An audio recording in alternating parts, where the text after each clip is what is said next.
சொலனாக்கு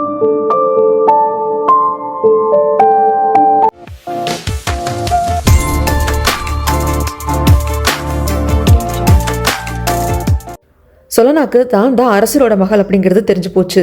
ஆனால் அப்படி அரசரோட மகள் தான் தான் அப்படின்னா இளவரசர் தனக்கு அண்ணமுறையில் ஆகுது. அப்போ இளவரசருக்கும் தனக்கும் ஒரே அப்பா அரசர் அப்படின்னா என்னடா அப்படிங்கிற மாதிரி ஒரு குழப்பம் ஒரு பக்கம். இது எல்லாத்தையுமே தெரிஞ்சிருந்தோம் தங்கச்சிக்காரி நம்மளை ஏமாத்திருக்கா, இப்படி ஒரு ஆட்டம் கட்டியிருக்காளே அப்படிங்கிற வெறுப்பு கோபமும் ஒரு பக்கம். உண்மையை சொல்லலான்னு போகிறப்போ இளவரசரை வச்சே தங்கச்சிக்காரி பிளாக்மெயில் பண்றா. கடைசியில் இளவரசருக்காகவே இந்த உண்மையை சொல்லாம சொலனா விட்டுடுறா. நான் இளவரசருக்காக சொலனா பாடுற அந்த தாலாட்டு பாட்டு, இது சொலனாவுக்கு தங்கச்சிக்காரிக்கு சாவா பாடினது. இந்த பாட்டு அரசருக்கும் நல்லா தெரியும், அதை கேட்டுட்டும் இருக்காரு. இதுக்கப்புறம் என்ன நடந்தது அப்படிங்கிறத கண்டினியூவாக பார்த்துடலாங்க. அதுக்கு முன்னாடி என்னோட வாய்ஸ் ஓவர் நரேஷன் ஸ்டோரியெல்லாம் பிடிச்சிருந்தா லைக் பண்ணிட்டு பாருங்க. அப்படியே உங்கள் ஃப்ரெண்ட் அண்ட் ஃபேமிலி கூடயும் ஷேர் பண்ணிக்கோங்க. இது வரைக்கும் யாராவது சப்ஸ்கிரைப் பண்ணால் பார்த்துட்டு இருந்தீங்கன்னா மறக்காமல் சப்ஸ்கிரைப் பண்ணிக்கோங்க. இந்த எபிசோட ஸ்டார்டிங் சீனில் அரசர் திடுமுன்னு உள்ளே வந்துடுவார். வந்ததும் இவங்க 2 பேரும் விலகி நின்றுப்பாங்க. வந்ததும் அரசர் ஃபஸ்ட்டு கேட்குற கேள்வியே, சொல்லனா உனக்கு இந்த பாட்டு எப்படி தெரியும் அப்படின்னு சொல்லிட்டு, தம்மா தனக்காக பாடின பாட்டு அப்படின்னு வாய் எடுத்துடுவா. ஆனால் கடைசியில் கண்ட்ரோல் பண்ணிட்டு நான் அப்படி சொன்னால் அரசர் கண்டுபிடிக்கிறதுக்கு வாய்ப்பு இருக்கு. அரசருக்கு எதுவும் சொல்லக்கூடாது அப்படின்னு தானே சொல்ல நினச்சிட்டு இருக்கா. அதனால இளவரசி பாடினதை நான் கேட்டேன் அரசரே, ரொம்ப நல்லா பாடினாங்க. 2-3 வாட்டி இவங்க பாடினதை நான் கேட்டிருக்கேன்னா, அதனால அப்படியே நான் கேட்ச் பண்ணிக்கிட்டேன். எப்படி நான் ராகத்தோட நல்லா பாடினா அப்படின்னு கேட்குறாங்க. அரசரும் ஓகே, நம்ம பொண்ணு இளவரசி பாடினதை இந்த சொல்லனா பொண்ணு கேட்டிருக்கா அப்படின்னு சொல்லிட்டு அது அப்போதைக்கு பெருசாக எடுத்துக்கிறது இல்லை. அதுக்கப்புறமாக ஏதோ முக்கியமான விஷயத்தை பேசுறதுக்காக தானே இளவரசரை பார்க்கறதுக்காக அரசர் வந்திருப்பாங்க. சொல்லனாக்கு புரியுது. சரி அரசரே, இளவரசரே நீங்கள் அனுமதி கொடுத்தீங்கன்னா போன அப்படின்னு சொல்லிட்டு சொல்லணும் அங்கிருந்து போயிடுவா. அதுக்கப்புறமாக சில விஷயங்களை பேசிட்டு அரசர் போகிறப்போ, ஏன்பா ஏதாவது தண்ணி கொட்டிக்கிட்டியான்னு கேட்பாங்க. ஏன்னா சொல்ல நான் கட்டி பிடிச்சிட்டு அழுதுருப்பா இல்லையா, அவள் கண்ணீர் வந்து பின்னாடி அப்படியே பட்டிருக்கும் இளவரசரோட ஷர்ட்டில். இல்லை அரசரே, நான் எதுவும் கொட்டிக்கல அப்படிங்கிறாங்க. அரசரும் சரிப்பா அப்படின்னு சொல்லிட்டு போயிடுவாங்க. ஆனால் இளவரசருக்கு புரியுது, சொல்லனா தான் நம்மளை கட்டி பிடிச்சிட்டு இருந்தா. அப்போது சொல்லனா அழுதால என்ன அப்படின்னு சொல்லி யோசிக்கிறாங்க. இங்கே சொல்லனாவுக்கெல்லாம் அப்படியே உயிரே போயிடுச்சு. நாம் நம்மளோட அண்ணனை காதலிச்சிருக்கோம், இது எவ்வளோ பெரிய தப்பு அப்படின்னு சொல்லிட்டு அதை அவளால் ஜீரணிக்கவே முடியல. ரொம்ப மெலிஞ்சு போயிடுறா, முகமெல்லாம் ரொம்ப வெளிரி போயிடுது. இதை குயினோட மேட் கூட நோட் பண்ணிட்டு கேட்பாங்க. ஆமாம் எனக்கு சரியா தூக்கம் வர்றதில்ல அப்படின்பா. நீ கண்டிப்பாக போய் யாராவது பார்த்து மந்திரிச்சு தாயத்தை கட்டிக்கணும், அண்ட் தென் கண்டிப்பாக மருத்துவரை பார்க்கணும் அப்படின்னு சொல்லிட்டு அரசருக்கு நான் டீ ரெடி பண்ணியிருக்கேன், நீ கொண்டு போய் கொடுன்னு குயின் அனுப்பிச்சு கொடுப்பாங்க. அரசருக்கு கொண்டு வந்து கொடுக்குற சமயத்தில் அரசரை பார்த்துக்கிட்டே நிற்கிறா. வந்துட்டு சொல்லணும் அரசர் என்னம்மா ஏது அப்படின்னு சொல்லி கேட்கறதுக்கு, இல்லை நிறைய பிரச்சனைகள் வந்துட்டு இருக்கு போல இருக்கு. அந்த அரசர் இருக்காரு இல்லையா, அவரோட நாட்டில் கூட நிறைய பிரச்சனை இருக்கு போல இருக்கு. அப்படிங்கிறப்போ அரசருக்கு வந்து சொல்லனாவை பிடிக்கும் இல்லையா, இந்த சொல்லனா புத்திசாலியான பொண்ணு, நிறைய விஷயங்களை ஹெல்ப் பண்ணியிருக்கா. வேற யாராவது இந்த மாதிரி கேட்டிருந்தாங்க அப்படின்னா போய் வேலையை பாருங்கன்னு சொல்லியிருப்பேன். ஆனால் நீ கேட்கறதுனால கண்டிப்பாக நான் சொல்கிறேன் அப்படின்னு சொல்லிட்டு அவர் வந்து சொல்கிறார். இப்போ அரசர் லியோட நாட்டில் நம்மளோட ராஜ்யத்தோட ஒரு பகுதி இருக்கு, நம்ம அந்த பார்டர்ஸை வந்து ஷேர் பண்ணிக்கிறோம். இதில் நிறைய பிரச்சனைகள் இருக்கு. ஏன்னா அங்கே பாதுகாப்பு வந்து சரியா வலுவா இல்லாததுனால கொள்ளையர்கள் அதிகமாக இருக்கு. அதனால அந்த பார்டர் கொஞ்சம் விரிவுபடுத்திட்டு அந்த நாட்டுக்குள்ள ஒரு பகுதி இருக்கு இல்லையா, அந்த ஊரை அப்படியே நாம கைப்பற்றிட்டோம் அப்படின்னு வச்சுக்கோங்க, ஒரு பெரிய பிரச்சனை தீர்ந்துடும். ஹேண்ட் ரிவரும் சீக்கிரமா நம்ம கைக்கு வர்றதுக்கான வாய்ப்புகள் இருக்கு. ஏன்னா ஹேண்ட் ரிவர் அப்படிங்கிறது வேற ஒரு எதிரி நாட்டுக்கு தான் போச்சு இல்லைங்களா. அங்க இருக்கிற தோலம் தான் இங்க வந்து ஸ்பையா வந்து இப்ப இருக்கிற அரசரோட அப்பாவை வந்து பேசி மயக்கி காதலிச்சிருந்திருப்பாங்க. அதன் வகையில போர் வந்து போயிருக்கும். ஸோ இந்த 2 நாடு வேற வேற நாடு தான். ஆனால் லியோட நாட்டு பக்கத்தில் இருக்கிற அந்த ஊரை மட்டும் நம்ம கைப்பற்றிட்டோம் அப்படின்னா ஹேண்ட் ரிவரும் நம்ம பக்கம் வர்றதுக்கான வாய்ப்புகள் அதிகமாக இருக்கு. ஏன்னா நம்ம இன்னும் வந்து ரொம்ப வலுவான நாடா மாறிடுவோம் அப்படின்னு சொல்லிட்டு எல்லாம் சொல்லியிருந்திருப்பாங்க. இப்போ அரசர் இத்தனை விளக்கத்தையும் கொடுத்துட்டாங்க. இதை பற்றி சொல்லணும் கொஞ்சம் படிக்கவும் செஞ்சிருக்கா. நான் அதை பற்றி படிச்சிருக்கேன் அரசரே, பட் நான் ஒரு சாதாரண பணிப்பேன், நான் கேட்டதுனால உனக்கு எதுக்கு இதெல்லாம் அப்படின்னு சொல்லாமல் எனக்கு விளக்கம் கொடுத்ததுக்கு ரொம்ப நன்றி அப்படின்னு சொல்லிட்டு வெளியே வருவா. வந்ததுக்கப்புறம் கதவை சாத்திட்டும். ஆனால் சொல்லணுக்கு ரொம்ப கஷ்டமாக இருக்கும். ஏன்னா ஆரம்பத்திலிருந்து அரசரே எனக்கு உங்களை ரொம்ப பிடிக்கும், உங்ககிட்ட ஒரு சேஃபான ஒரு ஃபீல் வந்து எனக்கு இருந்துகிட்டே இருந்தது. உங்கள் பக்கத்தில் இருக்கிறப்போ நான் அவ்வளோ சேஃபாக ஃபீல் பண்ணேன். ஆனால் இப்போ தான் எனக்கு புரியுது நான் உங்கள் பொண்ணுன்னு சொல்லிட்டு. ஆனால் ஒரு பொண்ணா உங்களுக்கு நான் என்ன பண்ண முடியும்னு தெரியல, ஆனால் அதை பண்ணணும்னு நினைக்கிறேன் அப்படின்ட்டு மனசுக்குள்ள நினச்சிக்கிட்டே இருக்கிறப்ப இந்த பக்கம் தங்கச்சிக்காரியை காட்டுறாங்க. அவளுக்கு அப்படியே மனசெல்லாம் விடன்னு இருக்கு. என்ன பண்ணலாம் ஏது பண்ணலான்னு அப்படியே யோசிச்சுக்கிட்டே இருக்கா. ஏன்னா ஃபர்ஸ்ட் தான் தான் அரசரோட மகள்னு தெரிஞ்சது சொல்லனா போய் சொல்றதுக்கு தயாரா இருந்தா. இளவரசர் வச்சு அவளை பிளாக் பண்ணி வச்சோம். ஆனாலும் அரசர்கிட்ட அவள் சொல்லிடுவாளோன்னு பயமா இருந்தது. கடைசியில அரசர்கிட்ட சொல்லாம நான் கிவ் அப் பண்ணிட்டேன், அரசரோட நம்பிக்கைக்கு நானும் வந்து துரோகம் பண்ண விரும்பல அப்படின்னு சொல்லிட்டு விட்டதாக சொல்றான்னு சொல்லனா அவன் நம்ப முடியாது. அவ எப்ப வேணா நம்மளுக்கு எதிராக திரும்பலாம். அரசர்கிட்ட உண்மையை சொல்லணும் அவள் முடிவு பண்ணிட்டா அப்படின்னா அவள் கண்டிப்பா பண்ணிடுவா. நம்ம அக்கா பத்தி நம்மளுக்கு தெரியாதா, அவள் ஒரு விஷயத்த நினைச்சா கண்டிப்பா சாதிச்சிருவா. அப்படி எதுவும் நடக்காம சொல்லனா மனசை மாத்தணும், நாம அவளோட ஒரே தங்கச்சி, ஏதாவது ஒன்று பண்ணி அவளை நம்ம பக்கம் வச்சுக்கணும் அப்படின்னு சொல்லிட்டு அப்படியே நகத்தை கடிச்சிட்டு இருப்பா. நகத்தையும் தாண்டி விரலையே கடிச்சிட்டா. அந்த அளவுக்கு குரூரமா இருக்கா அப்படிங்கறத நம்மளுக்கு காட்டுறாங்க. அடுத்த நாள் திடீர்னு ராணி பார்க்கறதுக்காக வர. ராணி அப்பதான் எழுந்துகிட்டே இருந்திருப்பாங்க. ராணி நல்லா தூங்குனீங்களான்னு கேட்பா. தூங்குனதெல்லாம் இருக்கட்டுமா, நீ என்ன இவ்வளோ சீக்கிரமா எழுந்து ரெடியாக வந்திருக்க, என்ன ஏதுன்னு கேட்கறதுக்கு. என்னால் தூங்க முடியல ராணி, ஏன்னா என்னோட சேம்பருக்கு வெளியே நிறைய பேர் ஏதோ குசு குசுன்னு பேசிக்கிறாங்க ராணி அப்படிங்கிறப்போ, மறுக்காவா? யாரை பற்றி? உன் அம்மாவை பற்றியா? இல்லை நீங்கள் வந்ததுக்கான காரணங்களை பற்றியா? யாராக இருந்தாலும் சொல்ல, அரசர்கிட்ட சொல்லி ஒரு வழி பண்ணிடலாம் அப்படிங்கிறப்போ, இல்லை ராணி, அவங்க என்னை பற்றி பேசல. அங்கே இருக்கிற மக்கள் பசியோடு இருக்காங்க. அந்த கூக்குரல் என் காதில் விழுகுது. அதாவது இவ சேம்பருக்கு வெளியே, அரண்மனைக்கு வெளியே மக்கள் பசியோடு இருக்குது, இவ காதில் விழுகுதான். அப்படியே சொல்லணும், ஒரு லுக்கு விடுவா பாருங்க, நீ ரொம்ப நல்லபடி அப்படிங்கிற மாதிரி தான் இருக்கும். சரி, இப்போ அதுக்கு என்னமா பண்ணுறதுன்னு ராணி கேட்குறப்போ, என்னால் என்கிட்ட கொஞ்சம் நகை இருக்கு இல்லையா, அதை எடுத்துகிட்டு வந்திருக்கேன், உங்களால் முடிஞ்சதை கொடுங்க. நம்ம அரசர்கிட்ட சொன்னோம் அப்படின்னா அவங்களுக்கெல்லாம் சாப்பாடு போடுறதுக்கு அரசரே கஜானில் இருக்கிற பணத்தை எடுத்து கொடுப்பாரு. பட் இருந்தாலும் நாம் கான்ட்ரிபியூட் பண்ண மாதிரி இருக்கணும் இல்லையா? ஸோ அதுக்காக தான் அப்படிங்கிறப்போ ராணியும் ரொம்ப நல்ல காரியமா அப்படின்னு சொல்லிட்டு இவங்க கொஞ்சம் நகை கொடுப்பாங்க. அண்ட் தென் இவங்க ஃப்ரெண்ட்ஸ் எல்லாம் இருக்காங்க இல்லையா, அமைச்சர்கள், மந்திரியார்களோட மனைவி, அவங்ககிட்டயே நான் வாங்கி கொடுக்குறேன் அப்படின்னு சொல்கிறாங்க. இது இளவரசருக்கு காதுக்கு வருது. இளவரசருக்கு ஐயோ என் தங்கச்சி எவ்வளோ சமத்து அப்படின்னு ரொம்ப சந்தோஷப்பட்டுக்கிறாங்க. இப்படி கலெக்ட் ஆன அந்த நகை எல்லாத்தையும் விற்று அதில் வந்த பணத்தை வச்சு எல்லாருக்கும் யாரெல்லாம் சாப்பாடு இல்லாமல் குளிரில் இருக்காங்களோ அவங்களுக்கெல்லாம் சாப்பாடு போடுறாங்க.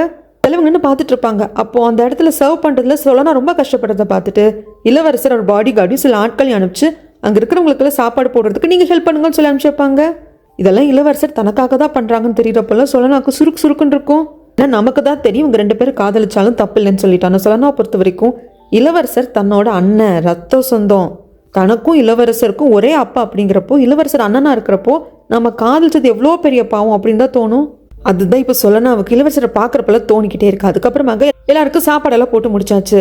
இவங்க அரசர், ராணி எல்லாரும் உட்காந்து பேசிட்டு இருக்கிறப்போ இளவரசி சொல்லுவாங்க, அந்த தங்கச்சிக்காரி, நான் எதை என்னால் முடிஞ்சது தான் பண்ணேன், ஆனால் அரசர் தான் இவங்க இத்தனை பேருக்கு சாப்பாடு போட்டதுக்கு இன்னும் எக்ஸ்ட்ரா பணம் கொடுத்தாங்க அப்படிங்கிறப்போ, இல்லைம்மா உன்னோட எண்ணம் அப்படிங்கிறது உயர்வானது, அதை கண்டிப்பாக நான் பாராட்டுறேன், இது நீ ஆரம்பிச்சு வச்சிருக்க, இதை நான் கண்டிப்பாக கண்டினியூ பண்ண போறேன் அப்படின்னு சொல்லிட்டு சொல்லுவாங்க. நன்றி அரசரே அப்படின்னு சொல்லிட்டு தங்கச்சிக்காரி சொல்லணும் ஒரு பார்வை பாப்பா பாருங்க. சொல்லனாவுக்கு புரியுது இவ இடத்த நிலநாட்டிக்கிறதுக்காக நல்ல விஷயம் போடுறா அப்படின்னு சொல்லிட்டு. அதுக்கப்புறம் சொல்லனா அக்கா உன்னை தனியாக பார்க்கணும் அப்படின்னு சொல்லிட்டு இங்கே எப்போ ரகசியமாக ஒரு இடத்துல மீட் பண்ணிப்பாங்க யாருக்கும் தெரியாம அங்கே வர சொல்லியிருக்கா. ஏற்கனவே தங்கச்சிக்காரி வெயிட் பண்ணிட்டு இருப்பா. சொல்லனா வந்ததுமே வாக்கா உட்காரு, ரொம்ப குளிராக இருக்கும் அப்படின்னு சொல்லிட்டு கையை பிடிச்சி இழுக்கிறப்பா சொல்லனா அதுக்கு பிடியே கொடுக்க மாட்டா, பாட்டுக்கு கையை வெடுக்குன்னு எடுத்துப்பாளா.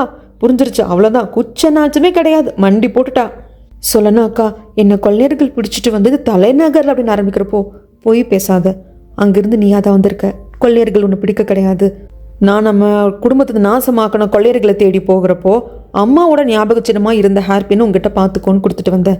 ஆனால் நீ பின்னுக்கவே அக்கா நானும் கூட வர்றேன்னு சொன்னேன். கொள்ளையர்களை தேடி வந்தப்போ அங்கிருந்து நீ காணாமல் போயிட்ட. நான் கொள்ளையர்கள் ஒன்று பிடிச்சிட்டாங்களோ நினச்சேன், ஆனால் உண்மையில கிடையாது. அம்மாவோட ஹேர் பின் உன் கைக்கு வந்ததும் உனக்கு துருப்பிச்சிட்டு கிடச்சிருச்சு. அரசர்கிட்ட நீங்கள் தான் என்னோட அப்பா அப்படிங்கிறது ப்ரூஃப் பண்ணுறதுக்கு அந்த ஹேர் பின்னை வச்சு நீ சொல்லிக்கலாம் அப்படிங்கிறதுக்காக தான் நீ வந்திருக்க, நடிக்காத அப்படிங்கிறாங்க. அடாடா இவளை கண்டுபிடிச்சாலே அப்படிங்கிற மாதிரி தான் இந்த தங்கச்சிக்காரிக்கு இருக்கும். அடுத்து ஒரு பிட்டு போடுறா.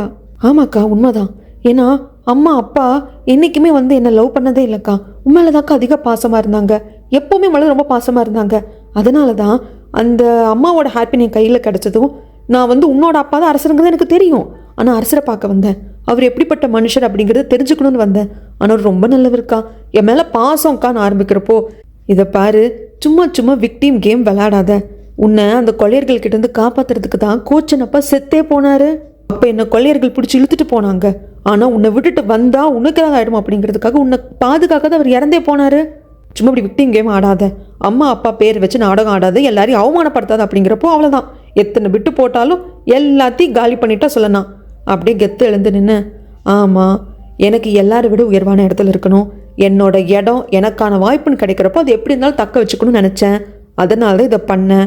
உன்னை நான் தான் தெரிஞ்சே கைவிட்டேன், நீ என்னை ஃபாலோ பண்ணி வராமல் இருக்கிறது நல்லது, இன்னும் சொல்ல போனால் இந்த உலகத்திலே நீ இல்லாமல் இருக்கிறது நல்லது அப்படின்னு சொல்லிட்டு நான் யோசித்தேன். அதனால தான் நான் எல்லாத்தையும் பண்ணேன், இங்கே வந்தேன், இளவரசி ஆயிட்டேன். இப்போ அதுக்கு என்னங்கிற, என்ன சொல்கிற, இந்த நாட்டுக்கே நீ இளவரசியாக இருக்கலாம், ஆனால் கட்டாந்தரையில் என் முன்னாடி மண்டி போட்டு கெஞ்சிட்டு இருக்கேன், என்னை மன்னிச்சிருக்கா, இந்த இளவரசி பட்டத்தை எனக்காக விட்டு கொடுத்துரு, அரசர்கிட்ட சொல்லிடாதேன்னு சொல்லி கெஞ்சிட்டு இருக்கேன். இதெல்லாம் என்ன வாழ்க்கை? இளவரசியாகவே இருந்தாலும் அது நான் உனக்கு போட்ட பிச்சை தானே தவிர்த்து, நீ என்கிட்ட இருந்து திருடிக்கிட்டது தான் தவிர்த்து அது உனக்கு கிடைச்ச அங்கீகாரம் கிடையாது. நம்ம கிராமத்தில் அம்மா அப்பா கூட இருந்தப்போ நீ எப்பவுமே கெத்தாக இருப்ப, பெருசாக யாரையும் கண்டுக்க மாட்டேன், எப்போவுமே ஒரு ரெஸ்பெக்டோட தலை நிமிர்ந்தே இருப்பேன், எல்லாரும் உன்னை தலைகண பிடிச்சவங்கலாம் சொல்லுவாங்க. ஆனால் அப்போ உங்ககிட்ட இருந்த அந்த செல்ஃப் ரெஸ்பெக்ட் இப்போ கிடையாது. என்ன இந்த இளவரசி பட்டத்துக்காக உன் செல்ஃப் ரெஸ்பெக்டை என்னைக்கோ நீ அடமான வச்சுட்ட அப்படிம்பாங்க. அவ்வளோதான். தங்கச்சிக்கார சால்ட்டா கிட்ட இதை பாரு, நீ தயவு செய்து இந்த தலைநகர் விட்டு போயிடு, அதுதான் உனக்கு நல்லது. என்னடி சொல்கிற அப்படின்னு சொல்ல நான் கத்துறப்போ, ஆமாம் அரசர், ராணி, இளவரசர் 3 பேரும் என்னை அவ்வளோ நேசிக்கிறாங்க, பார்த்த இல்லையா அரசர் என்ன சொன்னாரு? உன் எண்ணம் எனக்கு வரலையேம்மா அப்படின்னு சொன்னாங்க. ராணியும் அப்படிதான், இளவரசரும் அப்படிதான் சொன்னாரு. அவங்க என்ன எந்த அளவுக்கு நேசிக்கிறாங்க, என்ன அவங்க குடும்பமா பாக்குறாங்க அப்படிங்கறத நீ பார்த்துட்ட. தேவையே இல்லாம என்ன ஒரு வகையில பிளாக்மெயில் பண்ணி த்ரெட்டன் பண்ணிட்டே இருந்த அப்படின்னா நான் இளவரசர்கிட்ட போயிட்டு உண்மையை சொல்ல வேண்டியிருக்கும். அதுக்கப்புறம் என்ன ஆகும் ஏதாகுங்கிறது உனக்கே தெரியும். அதனால இந்த தலைநகரை விட்டு போயிடு, அதுதான் எல்லாருக்கும் நல்லது அப்படிங்கிறப்போ ஆடி போயிடுவா. இவ்வளவு நடந்தும் தப்பெல்லாம் தங்கச்சிக்காரி மேல இருந்து இவன் நம்மள பிளாக்மெயில் பண்றாளே அப்படிங்கிறத சொல்லனாவள் ஏத்துக்க முடியல. அப்படியே வெளியே வந்தவளுக்கு நெஞ்செல்லாம் அடைக்குது. ஏன்னா சொல்லனாவை பொறுத்த வரைக்கும் இளவரசர் வந்து அண்ணன் நினைச்சிட்டு இருக்கா. அண்ணன்னு தெரியாம காதலிச்சமே அப்படிங்கிறது வேற ஒரு பக்கம் நெஞ்சு அடைக்குது. சரி இந்த உண்மை இளவரசருக்கு தெரியப்படுத்தக்கூடாது அப்படின்னு பார்த்தா இவ இளவரசர்கிட்ட சொல்லிடுவேனே பிளாக்மெயில் பண்றாளே அப்படின்னு சொல்லிட்டு நெஞ்சு அப்படியே அடிச்சுக்கிட்டு அழுவாங்க. ஒரு இடத்துல வந்து நின்றுட்டு அம்மா அப்பான்னு கதறி கதறி அழுவாங்க. என்ன பண்றதுன்னு தெரியல. எந்த தங்கச்சியை வந்து கண்டுபிடிக்கிறதுக்காக உயிரை விட்டுட்டு வந்தோமோ இப்போ அவளே இப்படி நிக்கிறா அப்படிங்கிறது வந்து ஏத்துக்க முடியல. உண்மையான அப்பா கிட்ட போய் அப்பான்னு சொல்ல முடியல. அப்படி வேதனைப்பட்டு அழுதுட்டு இருக்கிறப்ப தான் தாலும் சொல்லியிருப்பாங்க இல்லையா, இந்த எதிரி நாட்டு அந்த லீ அரசரோட நாட்டில் ஒரு சில பகுதி நம்ம நாட்டுக்குள்ளே வந்துருச்சுன்னா ஹேண்ட்ரி வர கைப்பற்றுறது நம்மளுக்கு ரொம்ப ஈஸியாக இருக்கும் அப்படின்னு சொல்லிட்டு தாலுமும் சொல்லியிருப்பாங்க. அதை பற்றி டீட்டெயிலாக கேட்குறப்ப அரசரும் சொல்லியிருப்பாங்க. அந்த ஞாபகம் வருது. ஸோ அங்கே ஸ்பையாக போகலாம் அப்படிங்கிற முடிவுக்கு வரா. அடுத்த நாள் இவ ஃபர்ஸ்ட் வர்றது சாப்பாடு எடுத்துக்கிட்டு இளவரசரை பார்க்கறதுக்காக தான். இளவரசருக்கே ஆச்சரியம், ஏன்னா முன்னறிவிப்பு எல்லாம் வந்திருக்கா அப்படின்னு சொல்லிட்டு. ஆனால் ரொம்ப சந்தோஷமா தான் இருக்கு. அப்பதான் இளவரசர் வரைஞ்ச ஓவியத்தை பத்தி சொல்லனா கேட்பா. ஏன்னா இளவரசர் ஒரு ஓவியம் வரைஞ்சிருப்பாரு. அதுல இருக்கிறது சொல்லனாவும் இளவரசரும் தான்.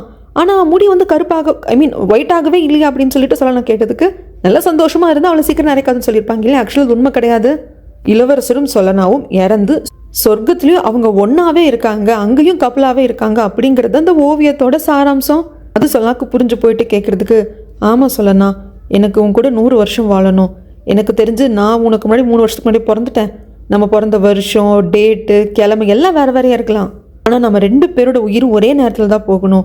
எனக்கு முன்னாடி உன்னோட உயிர் 1 மணி நேரம் போனாலும் அது என்னால் தாங்கிக்க முடியாது. நீ இல்லாமல் 1 மணி நேரம் கூட என்னால் இருக்க முடியாது.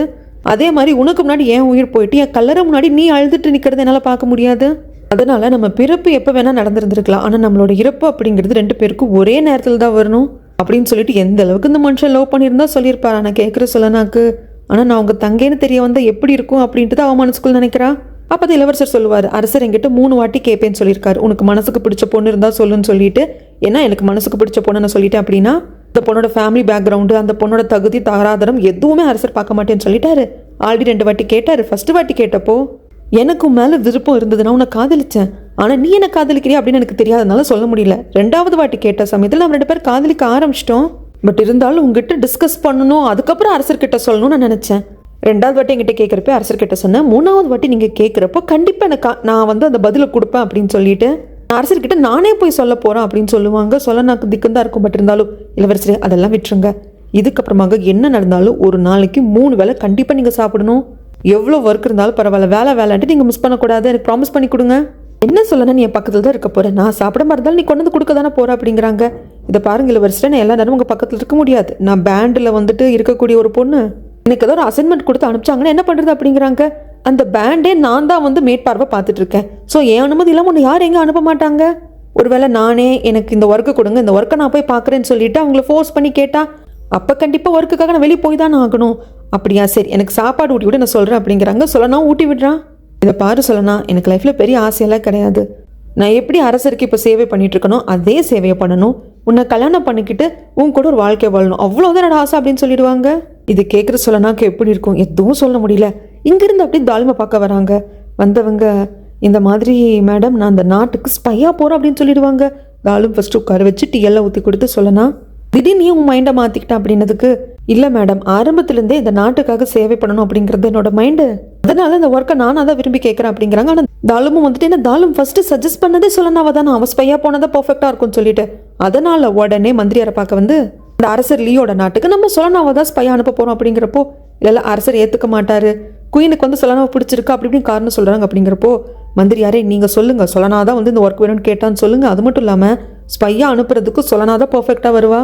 இந்த நாட்டுக்கு வந்ததுனால தான் ஹேண்ட் ரிவர் இங்கிருந்து கைவிட்டு போச்சு. அந்த குற்ற உணர்ச்சி எனக்கு இருந்துக்கிட்டே இருக்கு. நாளைக்கு நான் சாகிறப்போ நிம்மதியாக சாகணும் அப்படின்னா சாகிறதுக்குள்ளே சில விஷயங்களை நான் பண்ணி முடிக்கணும், அதுக்காக தான் அப்படின்னு சொல்லி கெஞ்சி கேட்டுக்க, சரி நான் சொல்கிறேன் அப்படின்னு சொல்லிட்டு மந்திரியார் சொல்லிடுவாரு. இந்த பக்கம் இந்த தங்கச்சிக்காரி எங்கேன் அந்த மெய்ட் இருக்கா இல்லைங்களா, அவங்கள வந்து இளவரசி மாதிரியே மேக்கப் எல்லாம் போட்டு உட்கார வச்சுட்டு இவ வெளியே வரா. அப்போ மாஸ்டர் வந்துட்டு பெரிய என்ன சின்ன 2 பேரையும் கூப்பிட்டு கேட்பாங்க, ஏதாவது நடமாட்டம் தெரியுது அதுன்னு சொல்லிட்டு. ஒன்றுமே தெரியறதில்ல, நாங்கள் காத்துட்டு இருக்கோம், இளவரசி முகத்தை கூட நாங்கள் பார்த்ததில்லன்னு சொல்லிடுவாங்க. சரி சந்தேகப்படும்படி அதை தெரிஞ்சா பார்த்து சொல்லுங்க அப்படின்னு சொல்லிட்டு போயிடுவாங்க. அதுக்கப்புறம் இவங்க வந்து காவ காக்க ஆரம்பிச்சிருவாங்க. அப்போ சில பணிப்பெண்களோட இளவரசி தான் வெளியே வருவா. ஆனா வர்றது இளவரசியா என்ன அப்படிங்கிறது பெரியனாச்சு எனக்கு தெரியல. ஆனா போறது தங்கச்சிக்காரி தான் நம்மளுக்கு தெரியுது. போனதுக்கு அப்புறமாக ஒரு பணிப்பெண் வந்து இந்த பெரியண்ணா கையில சுருக்கு பை இருக்க தங்க நாணயங்கள் குடிச்சிட்டு போவாங்க. குடிச்சிட்டு போறப்போ யாரும் இந்த பக்கம் வரல போகல, என்ன புரிஞ்சுதான்னு சொல்லிட்டு போவாங்க. இந்த பக்கம் மந்திரியார் வந்துட்டு இளவரசரை பார்க்க வராங்க. இந்த மாதிரி அந்த எதிரி நாட்டு லீ நாடு இருக்கு இல்லையா, அந்த லீயோட நாட்டுக்கு ஸ்பையா போகிறதுக்கு நீங்க யாராவது ஸ்பை அனுப்பணும்னு சொல்லியிருந்தீங்க, சொலனாவை தேர்ந்தெடுத்திருக்கோம் அப்படிங்கிறாங்க. இல்ல அரசர் ஒத்துக்க மாட்டாரு, குயினுக்கு சொலனாவை பிடிச்சிருக்கு, ஏற்கனவே சொலனாவை பத்தி சொன்னப்போ அரசர் தான் வேண்டான்னு சொல்லிட்டாரே. புரிஞ்சது இளவரசியா, நான் கண்டிப்பா இப்ப அரசர் ஒத்துப்பாரு, ஏன்னா அந்த ஒர்க்கை வேணும்னு கேட்டதே சொல்லனாதான். இந்த மாதிரி மிஷன்ல ஒரு ஸ்பையோட கமிட்மெண்ட் தான் முக்கியம், அந்த ஸ்பையே விருப்பப்படுறாங்க அப்படிங்கிறப்ப கண்டிப்பா நம்ம அனுப்பிச்சுதான் தீரணும் அப்படிம்பாங்க. இளவரசருக்கு ஒண்ணுமே புரியல, என்னை விட்டு இவ்வளவு தூரம் தள்ளி போகிறதுக்கே சொல்லனா வந்து இதுக்கு ஓகே சொன்னா, எதுக்காக இது அவளே வேணும்னு கேட்டு வாங்கினா. இளவரசர் ஒன்றும் புரியாம இருக்கிற சமயத்துல இந்த பக்கமாக அந்த பெரியண்ணா வந்து அந்த தங்க காசு இருக்கக்கூடிய சுருக்கு போய் கொடுக்குறாங்க. இதை ஒரு மேய்டு தான் எங்ககிட்ட கொடுத்தா, வெளியே போனது யார் என்னங்கிறது தெரியல, ஆனா இந்த பக்கம் யாரும் போகல, அதை நீங்க பார்க்கலாம், அதுக்கு இந்த காசை வச்சுக்கோங்கன்னு சொல்லி கொடுத்தா அப்படிங்கிறாங்க. நான் சேம்பர், அதுவும் இளவரசி சேம்பர்ல இருந்து இப்படி பணத்தை கொடுத்துட்டு யாருக்கு தெரியாம ரகசியமா போறது இளவரசி தான், வேற யாரா இருக்க முடியும்? போனது இளவரசி தான் அப்படிங்கறத மாஸ்டர் கணிச்சிட்டாங்க. தாலிமே கூப்பிட்டு சொல்றாங்க. அதுக்கு தாலிம் கேட்கறாங்க, அப்போ நம்ம ஒரு பொண்ணை வச்சிருந்தோம் இல்லையா, அந்த இளவரசி கூடவே வந்துட்டு வேவு பாக்குறதுக்காக நம்ம பேண்டை சேர்ந்த பொண்ணு, அப்படி இளவரசி வெளியே போறா அப்படிங்கறத அவ இன்னும் வந்து சொல்லல அப்படின்னா, அப்ப கண்டிப்பா அவளும் ஏதோ ஒரு களவாணித்தனம் நம்ம கிட்ட இருந்து பண்றா, அவகிட்ட இருந்து ஜாக்கிரதையா இருக்கணும் அப்படிங்கிறாங்க. இந்த பக்கம் அந்த மேடு தான் காட்டுவாங்க. அவ பாட்டுக்கு ஜம்முன்னு இளவரசி மாதிரி கெட்டப்பெல்லாம் போட்டு உட்காந்துருக்கா. அப்பதான் ஒரு விஷயத்தை யோசிச்சு பாக்குறா. ஒரு வாட்டி சொலனாவை ஃபாலோ பண்றதுக்காக ஒரு சிலர் கிட்ட பணம் கொடுத்து ஃபாலோ பண்ண வச்சிருப்பா இல்லையா, அந்த இடத்துக்கு கூப்பிட்டு போனது இந்த தங்கச்சிக்காரி, இந்த மேடு தான். ஆனா ஒரு வாட்டி அந்த தங்கச்சிக்காரிக்கே தெரியாம இந்த இடத்துக்கு வந்திருப்பா. ஆனா பேசுனது நம்மளுக்கு காட்டல இல்லைங்களா. வந்து என்ன கேட்டிருப்பா அப்படின்னா, அன்னைக்கு ஒரு பொம்பளை வந்தா இல்லையா, நான் தானே கூப்பிட்டு வந்தேன், அந்த லேடி இங்க வந்து உங்ககிட்ட என்ன ஹெல்ப் கேட்டா, என்ன பண்ணா அப்படிங்கிறப்போ ஒரு பொண்ணை ஃபாலோ பண்ண சொன்னா, அது இந்த பொண்ணு தான் அப்படிங்கிற அந்த ஓவியமும் வந்து வச்சிருக்கான். அதை எடுத்து காட்டுறப்போ அது சொல்லணும் அப்படிங்கிறது இந்த மேடுக்கு நல்லா புரிஞ்சு போச்சு. அப்ப அந்த ஆள் வந்துட்டு கேட்பான், உன் கூட வந்தது எஜமானியா தான் இருக்கணும், ஏன்னா அந்த பொண்ணை பார்க்குறப்போ உன்னை பார்க்குறப்போ அப்படிதான் தெரிஞ்சுது, இப்போ உன் எஜமானியோட முதுகுலேயே குத்துறி அப்படிங்கிறப்போ உனக்கு காசு வேணுமா, என்ன காசு தானே வேணும் வச்சுக்கோ அப்படின்னு சொல்லிட்டு காசு கொடுத்துட்டு வந்துருவாங்க. இப்போ அதை யோசிச்சு பார்க்குறா. ஸோ அன்னைக்கு சொலனாவை எதுக்காக ஃபாலோ பண்ண சொன்னா, இந்த இளவரசிக்காரி சொலனாவை ஃபாலோ பண்ண வேண்டிய ரீசன் என்ன அப்படின்னு சொல்லிட்டு இதை பத்தி யோசிக்கிறா. இங்க எதுக்காக இந்த இளவரசிக்காரி வெளியே வந்திருப்பா அப்படின்னா, சொலனாவை பார்க்கறதுக்காக தான். எதுக்கு கூப்பிட்டு விட்டா அப்படிங்கிறப்போ சொலனா மனசுக்குள்ளேயே யோசிச்சுக்கிறா. கண்டிப்பா இளவரசருக்கு உண்மை தெரிஞ்சது அப்படின்னு இளவரசர் தாங்க மாட்டாரு, ஏன்னா என்னாலே தாங்கிக்க முடியல, இளவரசர் என் அண்ணா அப்படிங்கிறத அவருக்கு தெரிய வந்து என் தங்கச்சியை நான் காதலிச்சிட்டேனா அப்படின்னு சொல்லிட்டு இளவரசர் நொந்து போகிறத என்னால பார்க்க முடியாது, அதுக்கு பதிலாக இங்கிருந்து விலகிக்கலாம் அப்படிங்கிற முடிவுக்கு நான் வந்துட்டு மனசுக்குள்ள நினைச்சிட்டு, இவங்க பேண்ட்ல வந்துட்டு மெம்பரா ஜாயின் பண்ணதுக்கு அப்புறமாக ஒரு டேட்டூ வந்து குத்தி விடுவாங்க இல்லைங்களா, ஒரு மிருகத்தோட டேட்டூ, அதை பத்தி சொல்றா. அந்த மிருகம் வந்து கெட்ட கனவுகளை சாப்பிட்டுடும், தன் கண்ணு முன்னாடி கெட்டது ஏதாவது இருந்தது அப்படின்னா அது பீஸ்டா மாதிரி அது கொன்னு குமிச்சிடும், அந்த ரத்தத்தை வந்து அப்படியே இந்த அருவி மாதிரி ஓட வைக்கும். அப்படி ஒரு மிருகம் உண்மையில இருக்கான்னு கேட்டேன்னா கிடையாது, ஆனா நம்மளோட புராணங்கள்ல அப்படி ஒரு மிருகம் இருக்கிறதாக சொல்லப்பட்டிருக்கு. ஸோ அந்த கிரியேச்சர் இதெல்லாம் பண்ணும், ஒருத்தங்க கெட்டவங்களை இப்படி அழிக்கும் அப்படின்லாம் சொல்றப்போ, இப்போ இதெல்லாம் சொல்றதுக்கு என்ன பாயிண்ட் இருக்கு அப்படின்னு சொல்லி இந்த தங்கச்சிக்காரி கேட்பா பாருங்க. இதை பாரு சொல்கி, உனக்குள்ள இருக்கிற அந்த ஒரு கெட்ட சக்தியை பார்க்குறப்போ நான் அந்த பீஸ்ட் மாதிரி மாறிடுவேனோ, அந்த கிரியேச்சர் மாதிரி மாறிடணும்னு தோணுது, உன்னையே அழிச்சிடுவனும் அப்படின்னு தோணுது. ஏன்னா உங்ககிட்ட அவ்வளவு கெட்ட குணங்கள் இருக்கு. ஆனால் நான் என்னோட முடிவை கிவ் அப் பண்ணிக்கிட்டேன். எஸ், நீ கேட்டுக்கிட்ட மாதிரி இந்த தலைநகரை விட்டு நான் போகிறேன், இதுக்கப்புறம் நான் கண்டிப்பாக இங்கே வரமாட்டேன். ஆனால் ஒன்று மட்டும் ஞாபகம் வச்சுக்கோ, அரசருக்கோ இளவரசருக்கோ ஏதாவது ஆச்சு, உன்னை நீ காப்பாற்றிக்கிறதுக்காக, உன் இடத்த நிலைநாட்டிக்கிறதுக்காக அவங்கள பலி கொடுக்க போற, அவங்களுக்கு பிரச்சனை பண்ண போறேன்னு மட்டும் நான் கேள்விப்பட்டேன். இத்தனை நேரமா இந்த பேண்டில் எங்களுக்கு பச்சை குத்தி விடுவாங்க இல்லையா, அந்த ஒரு கிரியேச்சர், அந்த கிரியேச்சரா மாதிரி நான் அழிச்சிடுவேன். இதை நான் இவ்வளோ தூரம் சொல்ல வேண்டியதில்லை சொல்கி, உனக்கே என்ன தெரியும், நம்ம இவ்வளோ வருஷமும் ஒரே வீட்டில் வளர்ந்துருக்கோம், ஸோ நான் சொன்னால் எப்படி செய்வேன் அப்படிங்கிறது உனக்கு தெரியும்னு பயங்கரம் மிரட்டி விட்டுருவாங்க. ஆனால் இந்த தங்கச்சிக்காரிக்கு சந்தோஷம் பயம் ரெண்டு பக்கமும் பாதி பாதியாக இருக்குது. பயம் என்னன்னா, இந்த அளவுக்கு சொல்லனா பேசுகிறாளே அப்படிங்கிற பயம், சந்தோஷம் அப்பட தலைநகரை விட்டு போயிட்டா அப்படின்னா நம்மளுக்கு பிரச்சனை இல்லை அப்படிங்கிற சந்தோஷம் ஒரு பக்கம்.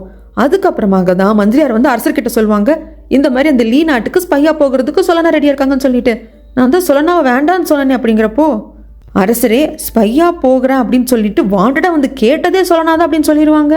அரசருக்கு திக்குன்னு ஆயிடும். உடனே கேர்டேக்கர் அனுப்பிச்சு சொலனாவை கூப்பிட்டு வாங்கன்னு சொல்லுவாங்க.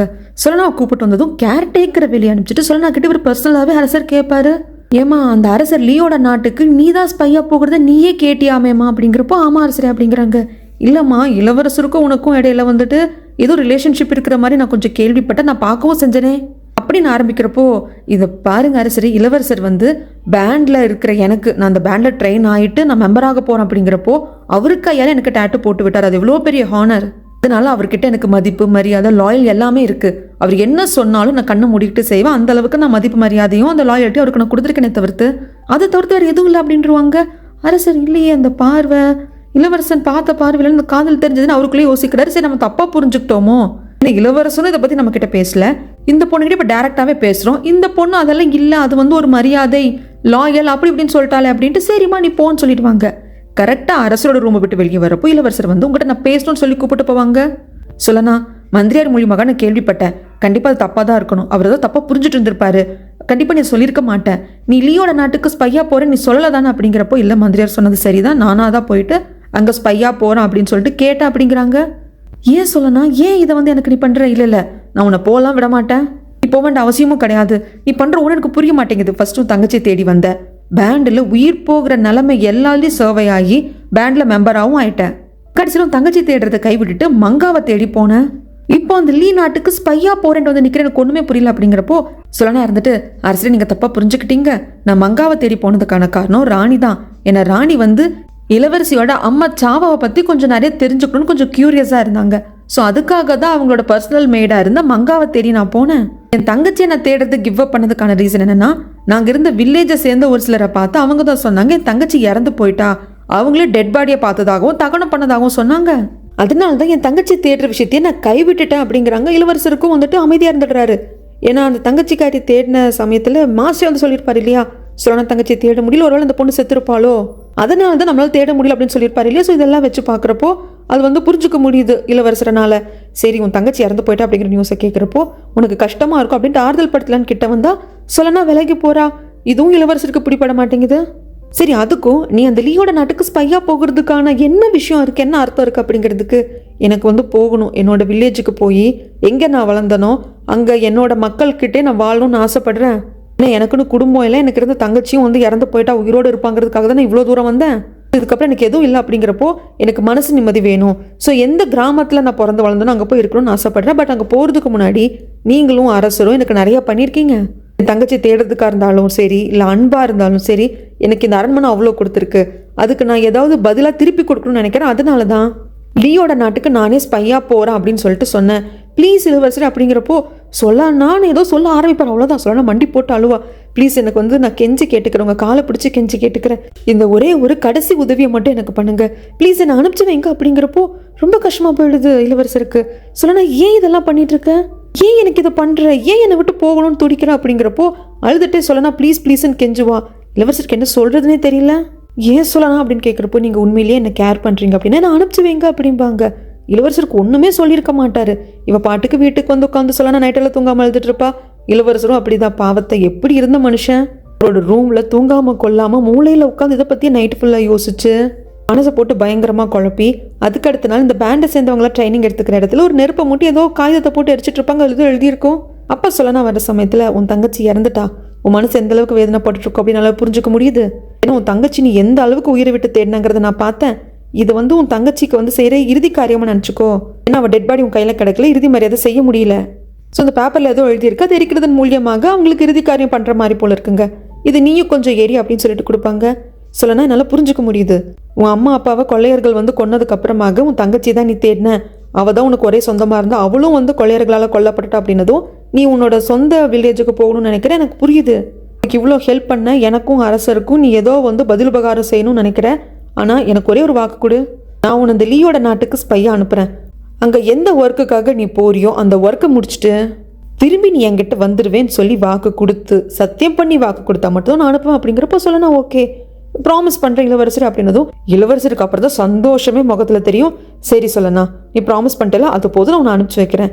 லியோட நாட்டுக்கு போயிட்டு ஸ்பையாக போன வேலை எல்லாத்தையும் முடிச்சுட்டு நீ திரும்பி என்கிட்டே வந்துடணும் அப்படின்னு சொல்லி அனுமதி கொடுத்துருவாரு. சொல்லனா திரும்பி நான் வருவேன்னு சொன்னது போய், அப்போதான் இளவரசர் அனுப்புவார் அப்படிங்கிறதுக்காக போய் சொல்லிட்டான். ஆனால் பாவம் இளவரசருக்கு அது தெரியாது. சரி சொல்லனா, நான் உனக்கு அனுமதி கொடுக்குறேன்னு சொல்லிட்டு வர்றப்போ சொல்லனா எனக்கு வந்து மனசு வந்து ஓகே கிடையாது உன்னை அனுப்புறதுக்கு, ஆனாலும் நான் அனுப்புகிறேன் அப்படின்னா ஏன் நீ என்கிட்ட வருவ அப்படிங்கிற நம்பிக்கையில் தானே பயமாகவும் இருக்குது. உன்னை பார்க்கவே முடியாமல் போயிட்டு நீ என்கிட்ட வராமே போயிடுவாங்கிற பயம் இருக்குது. ஆனால் ப்ளீஸ் நீ கொடுத்த வாக்கை காப்பாற்று, கண்டிப்பாக நீ என்கிட்ட திரும்பி வந்துடணும் அப்படின்னு சொல்லிட்டு சலனா கிட்ட சொல்ல மாட்டார். நடந்து வரப்போ மனசுலேயே நினச்சிட்டு அழுதுட்டு தான் வருவார். அப்புறம் அரசர்கிட்டயும் வந்து சொல்லுவார், இந்த மாதிரி சலனாவை அந்த எதிரி நாட்டு லியோட நாட்டுக்கு ஸ்பையாக அனுப்பலான்னு சொல்லிட்டு. அரசர் கேட்பாரு, என்னப்பா நான் என்னமோ அந்த பொண்ணை நீ காதலிக்கிறேன்னு நினச்சேன்.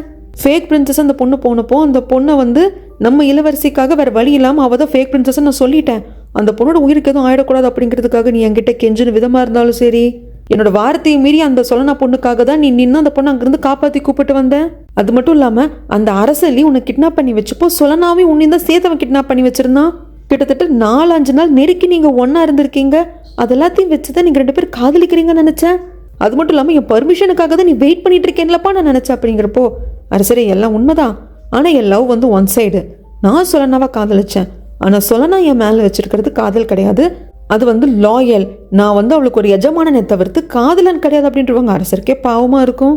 அதனால தான் எனக்கு எந்த அதிகாரம் இருக்குது சலனாவை போகாமல் தடுத்து நிறுத்துறதுக்கு அப்படிங்கிறப்போ, சரிப்பா அவளே ஸ்பையாக போகட்டும் அப்படின்னு சொல்லிடுவாங்க. அதுக்கப்புறமாக தாலிமா பார்க்கறதுக்காக இளவரசர் வருவாங்க. இந்த மாதிரி நீங்கள் தானே ஃபஸ்ட்டு சொன்னது சலனா வந்து ஸ்பையாக அனுப்பணும்னு சொல்லிட்டு. சலனா மேலே உங்களுக்கு நம்பிக்கை இருக்குது அப்படிங்கிறப்போ, ஆமாம் இளவரசரே அந்த பொண்ணு கண்டிப்பாக ஸ்பையாக வேலையை நல்லா பண்ணுவா, அந்த நம்பிக்கை எனக்கு இருக்குது அப்படிங்கிறாங்க. சரி அவளையும் வந்து ஸ்பையாக அனுப்புங்க, பட் அவளுக்கு நல்லா ட்ரைனிங் கொடுத்து அனுப்புங்க அப்படின்னு சொல்லிட்டு போகிறப்போ, ஒரு நிமிஷம் நான் உங்ககிட்ட ஒன்று கேட்கலாமா தாலும் அப்படிங்கிறப்போ, கேளுங்க இளவரசரே அப்படிம்பாங்க. ஃபஸ்ட்டு சலனாவுக்கு அவள் ஒரு பொண்ணாக இருக்கிறதுனால பேண்டை சேர்ந்த ஆண்கள் டேட்டு போட்டு விட முடியாது அப்படிங்கிறதுனால உங்களை தான் டேட்டு போட்டு விட சொன்னாங்க. ஆனால் நீங்கள் என்கிட்ட வந்து நீங்கள் என்ன சொன்னாலும் அந்த பொண்ணு செய்கிறா, அந்த பொண்ணோட லைஃப்லேயே நீங்கள் ஒரு முக்கியமான நபர், ஸோ நீங்கள் தான் டேட்டு போட்டு விடணும்னு சொன்னீங்க, நான் போய் போட்டு விட்டேன். அது மட்டும் இல்லாமல் நான் கேள்விப்பட்டிருக்கேன் நீங்கள் மனுஷங்களை படிக்கிறதுல கெட்டிக்காரங்கன்னு சொல்லிட்டு. அப்போ நீங்கள் சொன்னது இப்போவும் நம்புறீங்களா? இப்போவும் சலனா லைஃப்பில் நான் ரொம்ப இம்பார்ட்டண்ட்டான பர்சன் அப்படிங்கிறப்போ, ஆமாம் இளவரசரே அப்படின்னு சொல்லுவாங்க. தாலும் ஒரு சந்தோஷம், ரொம்ப நன்றி அப்படின்னு சொல்லிட்டு அங்கேருந்து போயிடுவாங்க. தாலுமுக்கு ஏன் இவ்வளோ ஸ்ட்ரெஸ் பண்ணி இளவரசர் கேட்குறாரு அப்படின்ட்டு புரியலை. அதுக்கப்புறமாக சலனாவை போமா ஸ்பையா போ அப்படின்னு அனுப்பிச்சிட முடியுமா? அந்த நாட்டில் இவங்களுக்கு தேவையான அதிகாரிகள் இருப்பாங்க இல்லையா, ஸோ அவங்க மூலியமாக வந்துட்டு எப்படியாவது சலனாவை அரண்மனையில் பணிப்பெண்ணை அனுப்பிச்சிடலாம் அப்படிங்கிற மாதிரியெல்லாம் பேசிகிட்டு இருக்காங்க. அதுக்கப்புறம் தாலும் சலனாவை கூப்பிட்டு, இதை பாரு சலனா, அந்த நாட்டுக்குள்ளே போனதும் அந்த நாட்டோட தண்ணியை நீ நல்லா குளிக்கணும், அது நீ உள்வாங்கிக்கணும். அப்போ தான் அந்த மண்ணை சேர்ந்த ஒருத்தியை உன்னை எல்லாரும் பார்க்க ஆரம்பிப்பாங்க, உனக்கு அந்த ஃபீலிங் வரும். அதுக்கப்புறமாக அந்த நாட்டு அரசன் லீயோட மனசை நீ ஜெயிக்கணும் அப்படிம்பாங்க. அப்போ சலனா கேட்பா, அப்போ எனக்கு தாலுமை பற்றி சொல்லுங்கன்னு சொல்லிட்டு. ஏன்னா இதுதான் தாலும் அப்படிங்கிறது எல்லாருக்கும் தெரியாதுங்க, சலனாக்கும் சுத்தமாகவே தெரியாது. ஏன்னா மேடம் தான் கூப்பிட்டுருப்பா. தாலும் இந்த நாட்டுக்கு வந்து இப்போ இருக்க அரசரோட அப்பாவோட மனசை எப்படி ஜெயிச்சாங்க அப்படிங்கிறது உங்களுக்கு தெரிஞ்சா சொல்லுங்க. அதே ட்ரிக்கை நான் யூஸ் பண்ணுறேன் அப்படிங்கிறப்போ, இப்போவும் நான் தான் தாலும்ங்கிறத சலனா கிட்ட சொல்லலை. தாலும் கிட்ட அந்த மாதிரி ஸ்பெஷலான ட்ரிக் எல்லாம் எதுவும் இல்லைம்மா, அதனால எனக்கு வந்து உங்களுக்கு எதுவும் சொல்ல முடியலை. ஆனால் நீ அந்த அரசனோட மனசை ஜெயிக்கணும், அவன் நம்பிக்கையை ஜெயிக்கணும், அப்போ தான் உன்னால் நம்ம நாட்டுக்கு ஹெல்ப் பண்ண முடியும் அப்படின்னு சொல்லுவாங்க. அதுக்கப்புறமாக ஒரு குட்டியாக உடனே லேகியம் மாதிரி கொடுப்பாங்க, அதை சாப்பிட்டுக்கோ, உனக்கு நேச்சராக ஃபீவரு கோல்டு இதெல்லாம் வந்து உன் உடம்பு வீக் ஆகிடும், உனக்கு கண்டிப்பாக பெட் ரெஸ்ட் வேணும், அது ஃபியூ மந்த் பெட் ரெஸ்ட் வேணும் அப்படிங்கிற அளவுக்கு பிரச்சனை போயிடும். ஏன்னா நீ ராணிக்கு வந்து இப்போ மெய்டாக இருக்க, எந்த சந்தேகமும் வராமல் உன்னை அப்புறப்படுத்துறதுக்கு இதுதான் வழி அப்படின்னு சொல்லி கொடுப்பாங்க. சாப்பிட்டதுக்கு அப்புறமாக ராணிக்கு தான் சாப்பாடு வைக்கிற சமயத்தில் பொத்துன்னு சலனா மயக்கம் போட்டு விழுவா. ஏற்கனவே சலனா வந்து கவலையில் இருந்ததுனால அடிக்கடி கேட்டுகிட்டே இருப்பாங்க இல்லையா, முகம் ஏன் இப்படி இருக்கு, கண்ணெல்லாம் ஏன் இப்படி இருக்கு, வெளுத்து போயிருக்கு முகம்லாம் கேட்டுகிட்டே இருப்பாங்க இல்லையா. ஸோ இப்போ வைத்தியம் பார்க்குறப்ப வைத்தியரே சொல்லியிருப்பாங்க, இல்லை இந்த பொண்ணுக்கு வந்து கண்டிப்பாக பெட் ரெஸ்ட் தேவை, இந்த பொண்ணால் வேலை செய்ய முடியாதுன்னு சொல்லிட்டாங்க. அதனால பணமும் கொடுத்து லீவும் கொடுத்து அரண்மனைக்குள்ளே இப்படி மாத கணக்கில் வச்செல்லாம் வந்து ட்ரீட்மெண்ட் கொடுக்க மாட்டாங்க இல்லையா. ஸோ வெளியே தான் தங்கிக்க சொல்லுவாங்க. அப்போ கூட ஆன்ட்டி கேட்பாங்க, நீ வந்து நம்ம வீட்லேயே தங்கு, நான் வேலையை முடிச்சுட்டு எப்படி இருந்தாலும் நைட் அங்கே தானே வருவேன், நான் வந்து பார்த்துக்கிறேன் அப்படிங்கிறதுக்கு. பரவாயில்ல ஆன்ட்டி, எனக்கு ஒரு பழைய ஃப்ரெண்டு இருக்கா, நான் வந்து தலைநகரை விட்டு கொஞ்சம் தள்ளி போகலான்ட்டு இருக்கேன், என்னை இங்கேயே இருந்தேன்னு வச்சுக்கோங்க, சீக்கிரம் வேலைக்கு வரணுங்கிற மைண்ட் செட் தான் எனக்கு இருக்கும், அதனால எனக்கு ஒரு ஃப்ரெண்டு இருக்கா பழைய ஃப்ரெண்டு, நான் அவங்க ஊரில் போய் தங்கிக்கிறேன், நான் வந்து தலைநகரில் இருக்க மாட்டேன் அப்படின்னு சொல்லிட்டு தான் போவா. கூடவே குயினோட மெய்டும் வந்து தான் வழி அனுப்பிச்சு வைப்பாங்க. அவள் பேக்கெல்லாம் எடுத்துகிட்டு போகிறப்போ இவங்க போயிடுவாங்க. அந்த இடத்துக்கு இளவரசர் வந்து நிற்பாரு, தள்ளி தான் நிற்பாங்க. இளவரசரை பார்த்து வணக்கம் வச்சுட்டு நிமிடுறப்போ இளவரசர் எதுவும் சொல்லாம அங்கிருந்து வந்துடுவார். பாடிகார்ட் கிட்டே கேட்பாரு, இப்போவே எங்கள் குளிர் அதிகமாக இருக்குன்னா அந்த லீயோட நாட்டு சவுத் பக்கம் தானே இருக்குது, இன்னும் குளிர் அதிகமாக தானே இருக்கும். இல்லை இளவரசரே, சவுத் பக்கம் இருக்குது, கொஞ்சம் வாமாக தான் இருக்கும். இல்லை அவள் குளிர் தாங்க மாட்டா அப்படின்ட்டு சலனா பற்றியே தான் யோசிக்கிறாரு. அதுக்கப்புறமாக தங்கச்சிக்காரி கிட்ட சொல்லிட்டு போனோம் இல்லையா, ஸோ சலனா வந்துட்டா, இந்த மாதிரி நான் போகிறேன் அப்படின்னு சொல்கிறப்போ, அக்கா நீ கவலைப்படாத, கையிலத்தையும் நான் பார்த்துக்கிறேன், அரசருக்கு ராணிக்கு இளவரசருக்கு எல்லாருக்குமே வந்து நான் ரொம்ப நல்லவளாக நடந்துப்பேன்க்கா, நான் ரொம்ப நல்ல பொண்ணாக இருப்பேன்க்கா, இந்த நாட்டுக்கு ஏற்ற சுபேக்கா நான் தான்க்கா, நீ எதுக்கும் கவலைப்படாதக்கா அப்படிங்கிறப்போ சலனா தனக்குள்ளேயே சொல்லிப்பா, இது நான் உன்னோட நலனுக்காகலாம் பண்ணலை, நான் எனக்காகவும் இளவரசருக்காகவும் தான் பண்றேன், முக்கியமா இளவரசருக்காக. ஏன்னா உண்மை தெரிய வந்துருச்சுன்னா அவர் தான் அதிகமாக காயப்படுவாரு. அதனால நான் அவங்களுக்காக தான் பண்றேனே தவிர்த்து உனக்காக கிடையாதுன்னு மனசுக்குள்ள நினைச்சிட்டு, ஆமா சூழ்கி, நீ எவ்வளோ நாளைக்கு நிம்மதியா இருப்ப எல்லாரையும் முட்டாளாக்கிட்டு? ஒரு நாள் உண்மை வெளியே வரும் அப்படிங்கிறப்போ ஆக்சுவலாக இவ கட்டி பிடிச்சது அக்காங்கிற பாசத்துல எல்லாம் கிடையாது, அப்பாடா போய் தொலைறாளே அப்படிங்கிற மாதிரி தான் ஃபேஷியல் ரியாக்ஷன்ஸ் எல்லாம் இருக்கும். அக்கா அதை நான் பார்த்துக்கிறேன், பொய்யோ நிஜமோ இவ்வளோ நாள் உண்மையாக்குனேன், நீங்க இல்லாமல் போனதுக்கு அப்புறமா எனக்கு எந்த பிரச்சனையும் இல்லை அப்படிங்கிறாங்க. இதை பாரு சோல்கி, இது ரொம்ப அழகான இடம், ஆனால் உனக்கு ஆபத்தான இடம். ஒரு நேரம் கூட உன்னால நிம்மதியாக இருக்க முடியாது. நீ லோன்லியாக தான் இருப்ப, எப்போ பிடி போடுவோம் அப்படிங்கிற பயத்தில் தான் இருப்ப. இந்த இடத்துல நீ நிம்மதி இல்லாமல் தான் இருப்ப. சரிக்கா அதை நான் பார்த்துக்கிறேன் அப்படின்னு சொல்லிட்டு சொல்கிறப்போ, நீ பார்த்துப்பேன்னு தெரியும், நான் சொன்னதையும் பார்த்துக்கோ. நான் ஒரு மிருகத்தை சொன்னேன் இல்லையா, பேண்டில் சேர்ந்ததுக்கு அப்புறமாக அதை நான் பச்சை குத்திட்டு இருந்திருக்கேன். நீ ஏதாவது அரசருக்கு இளவரசருக்கு ஏதாவது பண்ணன, அந்த மிருகமான உன்னை மாதிரி வேட்டையாடிடுவேன் அப்படின்னு சொல்லிட்டு வந்துடுவா.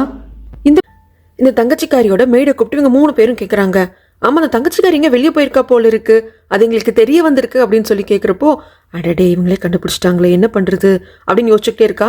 அப்பதான் மந்திரியார் கேட்பாங்க, ஃபர்ஸ்ட் நீ தானே வந்து சொல்லியிருக்கணும், அந்த இளவரசியோட சேம்பர்ல இருந்து இளவரசி வெளியே போயிருக்கா என்ன அப்படிங்கிறது, அங்க நடக்கிற விஷயங்கள் நீ தானே சொல்லியிருக்கணும். அப்படிங்கிறப்போ நான் ஃபுல் டீட்டெயிலும் தெரிஞ்சுட்டு வந்து சொல்லலான் இருந்தேன். ஏன்னா அந்த இளவரசி வெளியே போனது எனக்கு நல்லா தெரியும், நான் அவளை ஃபாலோ பண்ணிட்டு போனேன். அவ ஒரு இடத்துக்கு போய் ஒரு சில மென்னுக்கு வந்து காசு கொடுத்து யாரோ ஒருத்தங்களை ஃபாலோ பண்ண சொல்லியிருக்கா. அதெல்லாம் சொல்லிட்டு வந்ததுக்கு அப்புறமாக அந்த மென்னை போய் நான் கேட்டேன், இந்த மாதிரி இவ வந்தா இல்லையா, அவன் வந்து உங்களுக்கு காசு கொடுத்து யாரை ஃபாலோ பண்ண சொன்னா சொல்லுங்க அப்படின்னு கேட்குறப்போ, அதெல்லாம் சொல்ல முடியாது, சொல்லணும் அப்படின்னா எங்களுக்கு பணம் வேணும்னு கேட்டாங்க. அவங்க கேட்ட பணம் என்கிட்ட இல்லை, அதனால தான் நான் வந்துட்டு சரி நாளைக்கு நான் ரெடி பண்ணிட்டு வந்து உங்ககிட்ட கொடுக்குறேன், நீங்க அதுக்கப்புறம் சொல்லுங்கன்னு சொல்லிட்டு வந்துட்டேன். ஆனா பணத்துக்கு என்ன பண்றதுன்னு தெரியல, ஸோ ஃபுல் டீட்டெயில்ஸ் என்னால் கலெக்ட் பண்ண முடியல. ஸோ இதை பத்தி உங்ககிட்ட சொல்லலாம் நானே இருந்தேன். சரி என்ன சந்தர்ப்பம் பார்த்துட்டு இருந்தேன், அதுக்குள்ள நீங்களே கூப்பிட்டீங்க அப்படிங்கிறாங்க. ஆனா இந்த விஷயம் தாலுமுக்கு ஏதோ கொஞ்சம் இடிக்கிற மாதிரியே இருக்கு. ஆனா மந்திரியார் இருந்துட்டு அடுத்த நாள் அந்த இளவரசி யாரை ஃபாலோ பண்றதுக்காக ஆட்களை செட் பண்ணாலும் அந்த ஆட்களை வந்து எங்க கிட்ட கூப்பிட்டு வா, இல்ல எங்களுக்கு காட்டு, நாங்க பாத்துக்கிறோம் அப்படிங்கிறாங்க. ஆனா மாஸ்டருக்கு கொஞ்சம் பயம் வருது.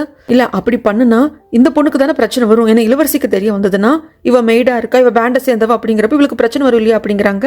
அதனால என்ன பண்றதுன்னு தெரியாம இருக்கிறப்போ தாலுமும் வந்துட்டு அப்படியே சொல்லுவாங்க, சரி அப்போ வந்து பணம் கொடுத்துடுறோம், அந்த ஆட்கள் வந்து உண்மையை சொல்றதுக்கு பணம் கேட்டாங்க இல்லையா, அந்த பணத்தை கொடுத்துடுறோம், நீ கொண்டு போய் அந்த ஆட்கள் கிட்ட கொடுத்துட்டு இந்த இளவரசி யாரை ஃபாலோ பண்றதுக்காக அந்த மென்னை வந்து அசைன் பண்ண அப்படிங்கறத தெரிஞ்சுட்டுவான்னு சொல்றாங்க. மந்திரியாரும் தாலும் சொல்றது வந்து கரெக்டா தான் இருக்கும் அப்படிங்கிறதுனால சரி நான் தாலும் சொன்ன மாதிரியே பணத்தை நான் கொண்டு கொடுத்துடுறேன் அப்படிங்கிறாங்க.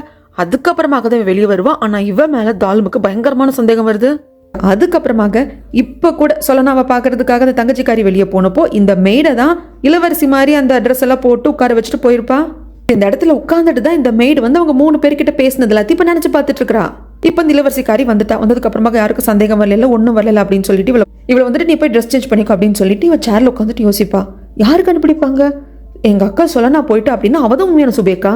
இப்ப அவளே இங்க இல்லாத பட்சத்துல யாருக்கு என்ன உண்மை தெரியும், நான் சேஃப் தான்ப்பா, நான் தான்ப்பா சேஃப் அப்படின்னு சொல்லிட்டு அவளுக்குள்ளேயே சொல்லிட்டு இருக்கிற தங்கச்சிக்காரி. ஆனா இந்த மெய்டு ட்ரெஸ் சேஞ்ச் பண்ணாம அப்படியே நக்கெல்லாம் வந்து சேர்ல உட்காருவா பாருங்க. அவ உட்கார்ந்தது கூட தங்கச்சிக்காரிக்கு தப்பா தெரியல, ஏன் இன்னும் ட்ரெஸ் சேஞ்ச் பண்ணாம இருக்க அப்படின்னு தான் கேட்பா. அதுக்கு இந்த மெய்டு இருந்துட்டு இந்த ட்ரெஸ் எனக்கு சமயம் சூட் ஆகுதுல, ஒரு இளவரசி மாதிரி நான் ஃபீல் பண்றேன்ல அப்படிங்கிறப்போ ஏன் ஒரு மாதிரி பேசுறேன் தங்கச்சிக்காரி கேட்க, இங்க என்ன இளவரசி மாதிரி ஜோடிச்சு உட்கார வச்சுட்டு நீ எங்க போன, உன்னோட அக்காவை பாக்குறதுக்கு தானே, உனக்கு ஒரு அக்கா இருக்கு தானே, பார்த்து சத்தமா பேசாத யாருக்காவது கேட்டுற போகுது, உனக்கு அக்கா இருக்கிறத நான் கண்டுபிடிச்சிட்டோம் அப்படிங்கிறப்போ இந்த தங்கச்சிக்காரிக்கு திக்குன்னு ஆகும் பாருங்க.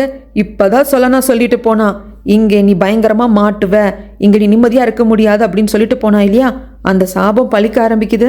இந்த தங்கச்சிக்காரியெல்லாம் அப்படியே ஆடி போய் நிப்பா. இதை பாருங்க, நம்ம ரகசியமா பேசினாலும் வெளியே இருக்கிறவங்களுக்கு காது கேட்கதான் செய்யும். எப்பவுமே நீங்க தனியா இருக்கணும் ரகசியம் பேசணுங்கிறதுக்காக நான் தானே வெளியே இருக்கிற படிப்பெண்கள்ல போங்கன்னு சொல்லுவேன், இப்ப நீங்க போய் போங்கன்னு சொல்றீங்களா அப்படின்னு சொன்னது வேற வழி. மறுபேச்சு பேசாம தங்கச்சிக்காரி வெளியே வந்து நீங்கெல்லாம் போகலாம், தேவைப்படுறப்ப கூப்பிடுறேன் அப்படின்னு சொல்லிட்டு அனுப்பிச்சு உள்ள வரப்போ அந்த மேட் அந்த எம்ப்ராய்டரி பண்ணிட்டு உட்காந்துட்டு இருப்பா. எனக்கு எப்பவுமே இந்த மாதிரி எம்ப்ராய்டரிலாம் பண்ணிக்கணும்னு ஆசை தான், ஆனால் என்ன பண்றது, எம்ப்ராய்டரி பண்றது அப்படிங்கிறது பணக்கார வீட்டு பெண்களுக்கு ஏற்ற மாதிரி காஸ்ட்லியா இருக்கு, என்ன மாதிரி ஏழை வீட்டு பெண்களுக்கெல்லாம் கிடைக்கிறது இல்லை அப்படின்னு தங்கச்சிக்காரியை பார்க்குறப்போ, என்னம்மா பார்க்குறேன் நான் எப்படி கண்டுபிடிச்சேன்னு சொல்லிட்டா. ஃபர்ஸ்ட் எனக்கு மேலே சந்தேகம் வந்தது நீ உன் வயசை பொய்யா சொன்னப்போ அப்படின்னு சொல்றப்போ, அது நடந்தது இல்லைங்களா, இவ வயசுக்கு வந்து டான்ஸ் பண்ணுறதுக்கு இன்னும் 2 வருஷம் இருக்குது அப்படிம்பாங்க, இல்லையே உங்களுக்கு இந்த வருஷம் 21 பிறந்திருக்குமே அப்படின்னு சொல்லியிருப்பா இல்லையா, அந்த இடத்துலயே உன்னை நான் வந்து கால்குலேட் பண்ணிட்டேன். 2வது ஃபேக் பிரின்சஸாக ஒருத்தி உன் இடத்துல தான் அங்கே போயிருக்கா அப்படின்னு தெரிய வந்தப்போ பயங்கரமாக பதட்டப்பட்டு யாருக்கிட்டையும் சொல்லாமல் உடனே நீ கிளம்பி போன.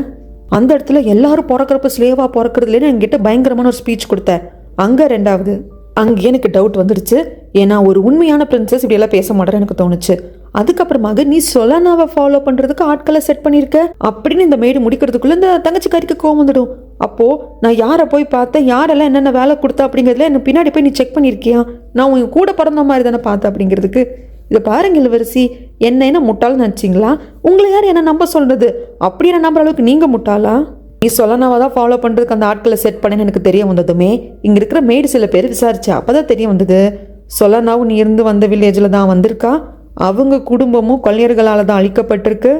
அது மட்டும் இல்லாமல் சொலனா இந்த அரண்மனைக்கு வந்ததே அவள் தங்கச்சியை கண்டுபிடிக்கிறதுக்காக ஹெல்ப் கேட்டு தான், அதுவும் பேண்டில் ஒரு மெம்பர் ஆனதே அதுக்கு தான். அது மட்டும் இல்லாமல் இப்போ தான் சொலனாவுக்கு 21 வயசு நடந்துட்டு இருக்கு. அது மட்டும் இல்லாமல் நீ அடிக்கடி ரகசியமாக போய் சொலனாவை பார்த்து மீட் பண்ணிட்டு வந்து பேசிட்டு இருக்க. ஸோ சொலனா தான் உன்னோட அக்காவாக இருக்கணும். அவள் தான் உண்மையான சுபேகா, அவள் தான் இந்த நாட்டோட உண்மையான இளவரசி. இதெல்லாம் ஜஸ்ட் நான் கூட்டி கழிச்சு பார்த்து ஓரளவுக்கு கணக்கா என் மனசுக்குள்ள நான் ரெடி பண்ணிட்டேன்.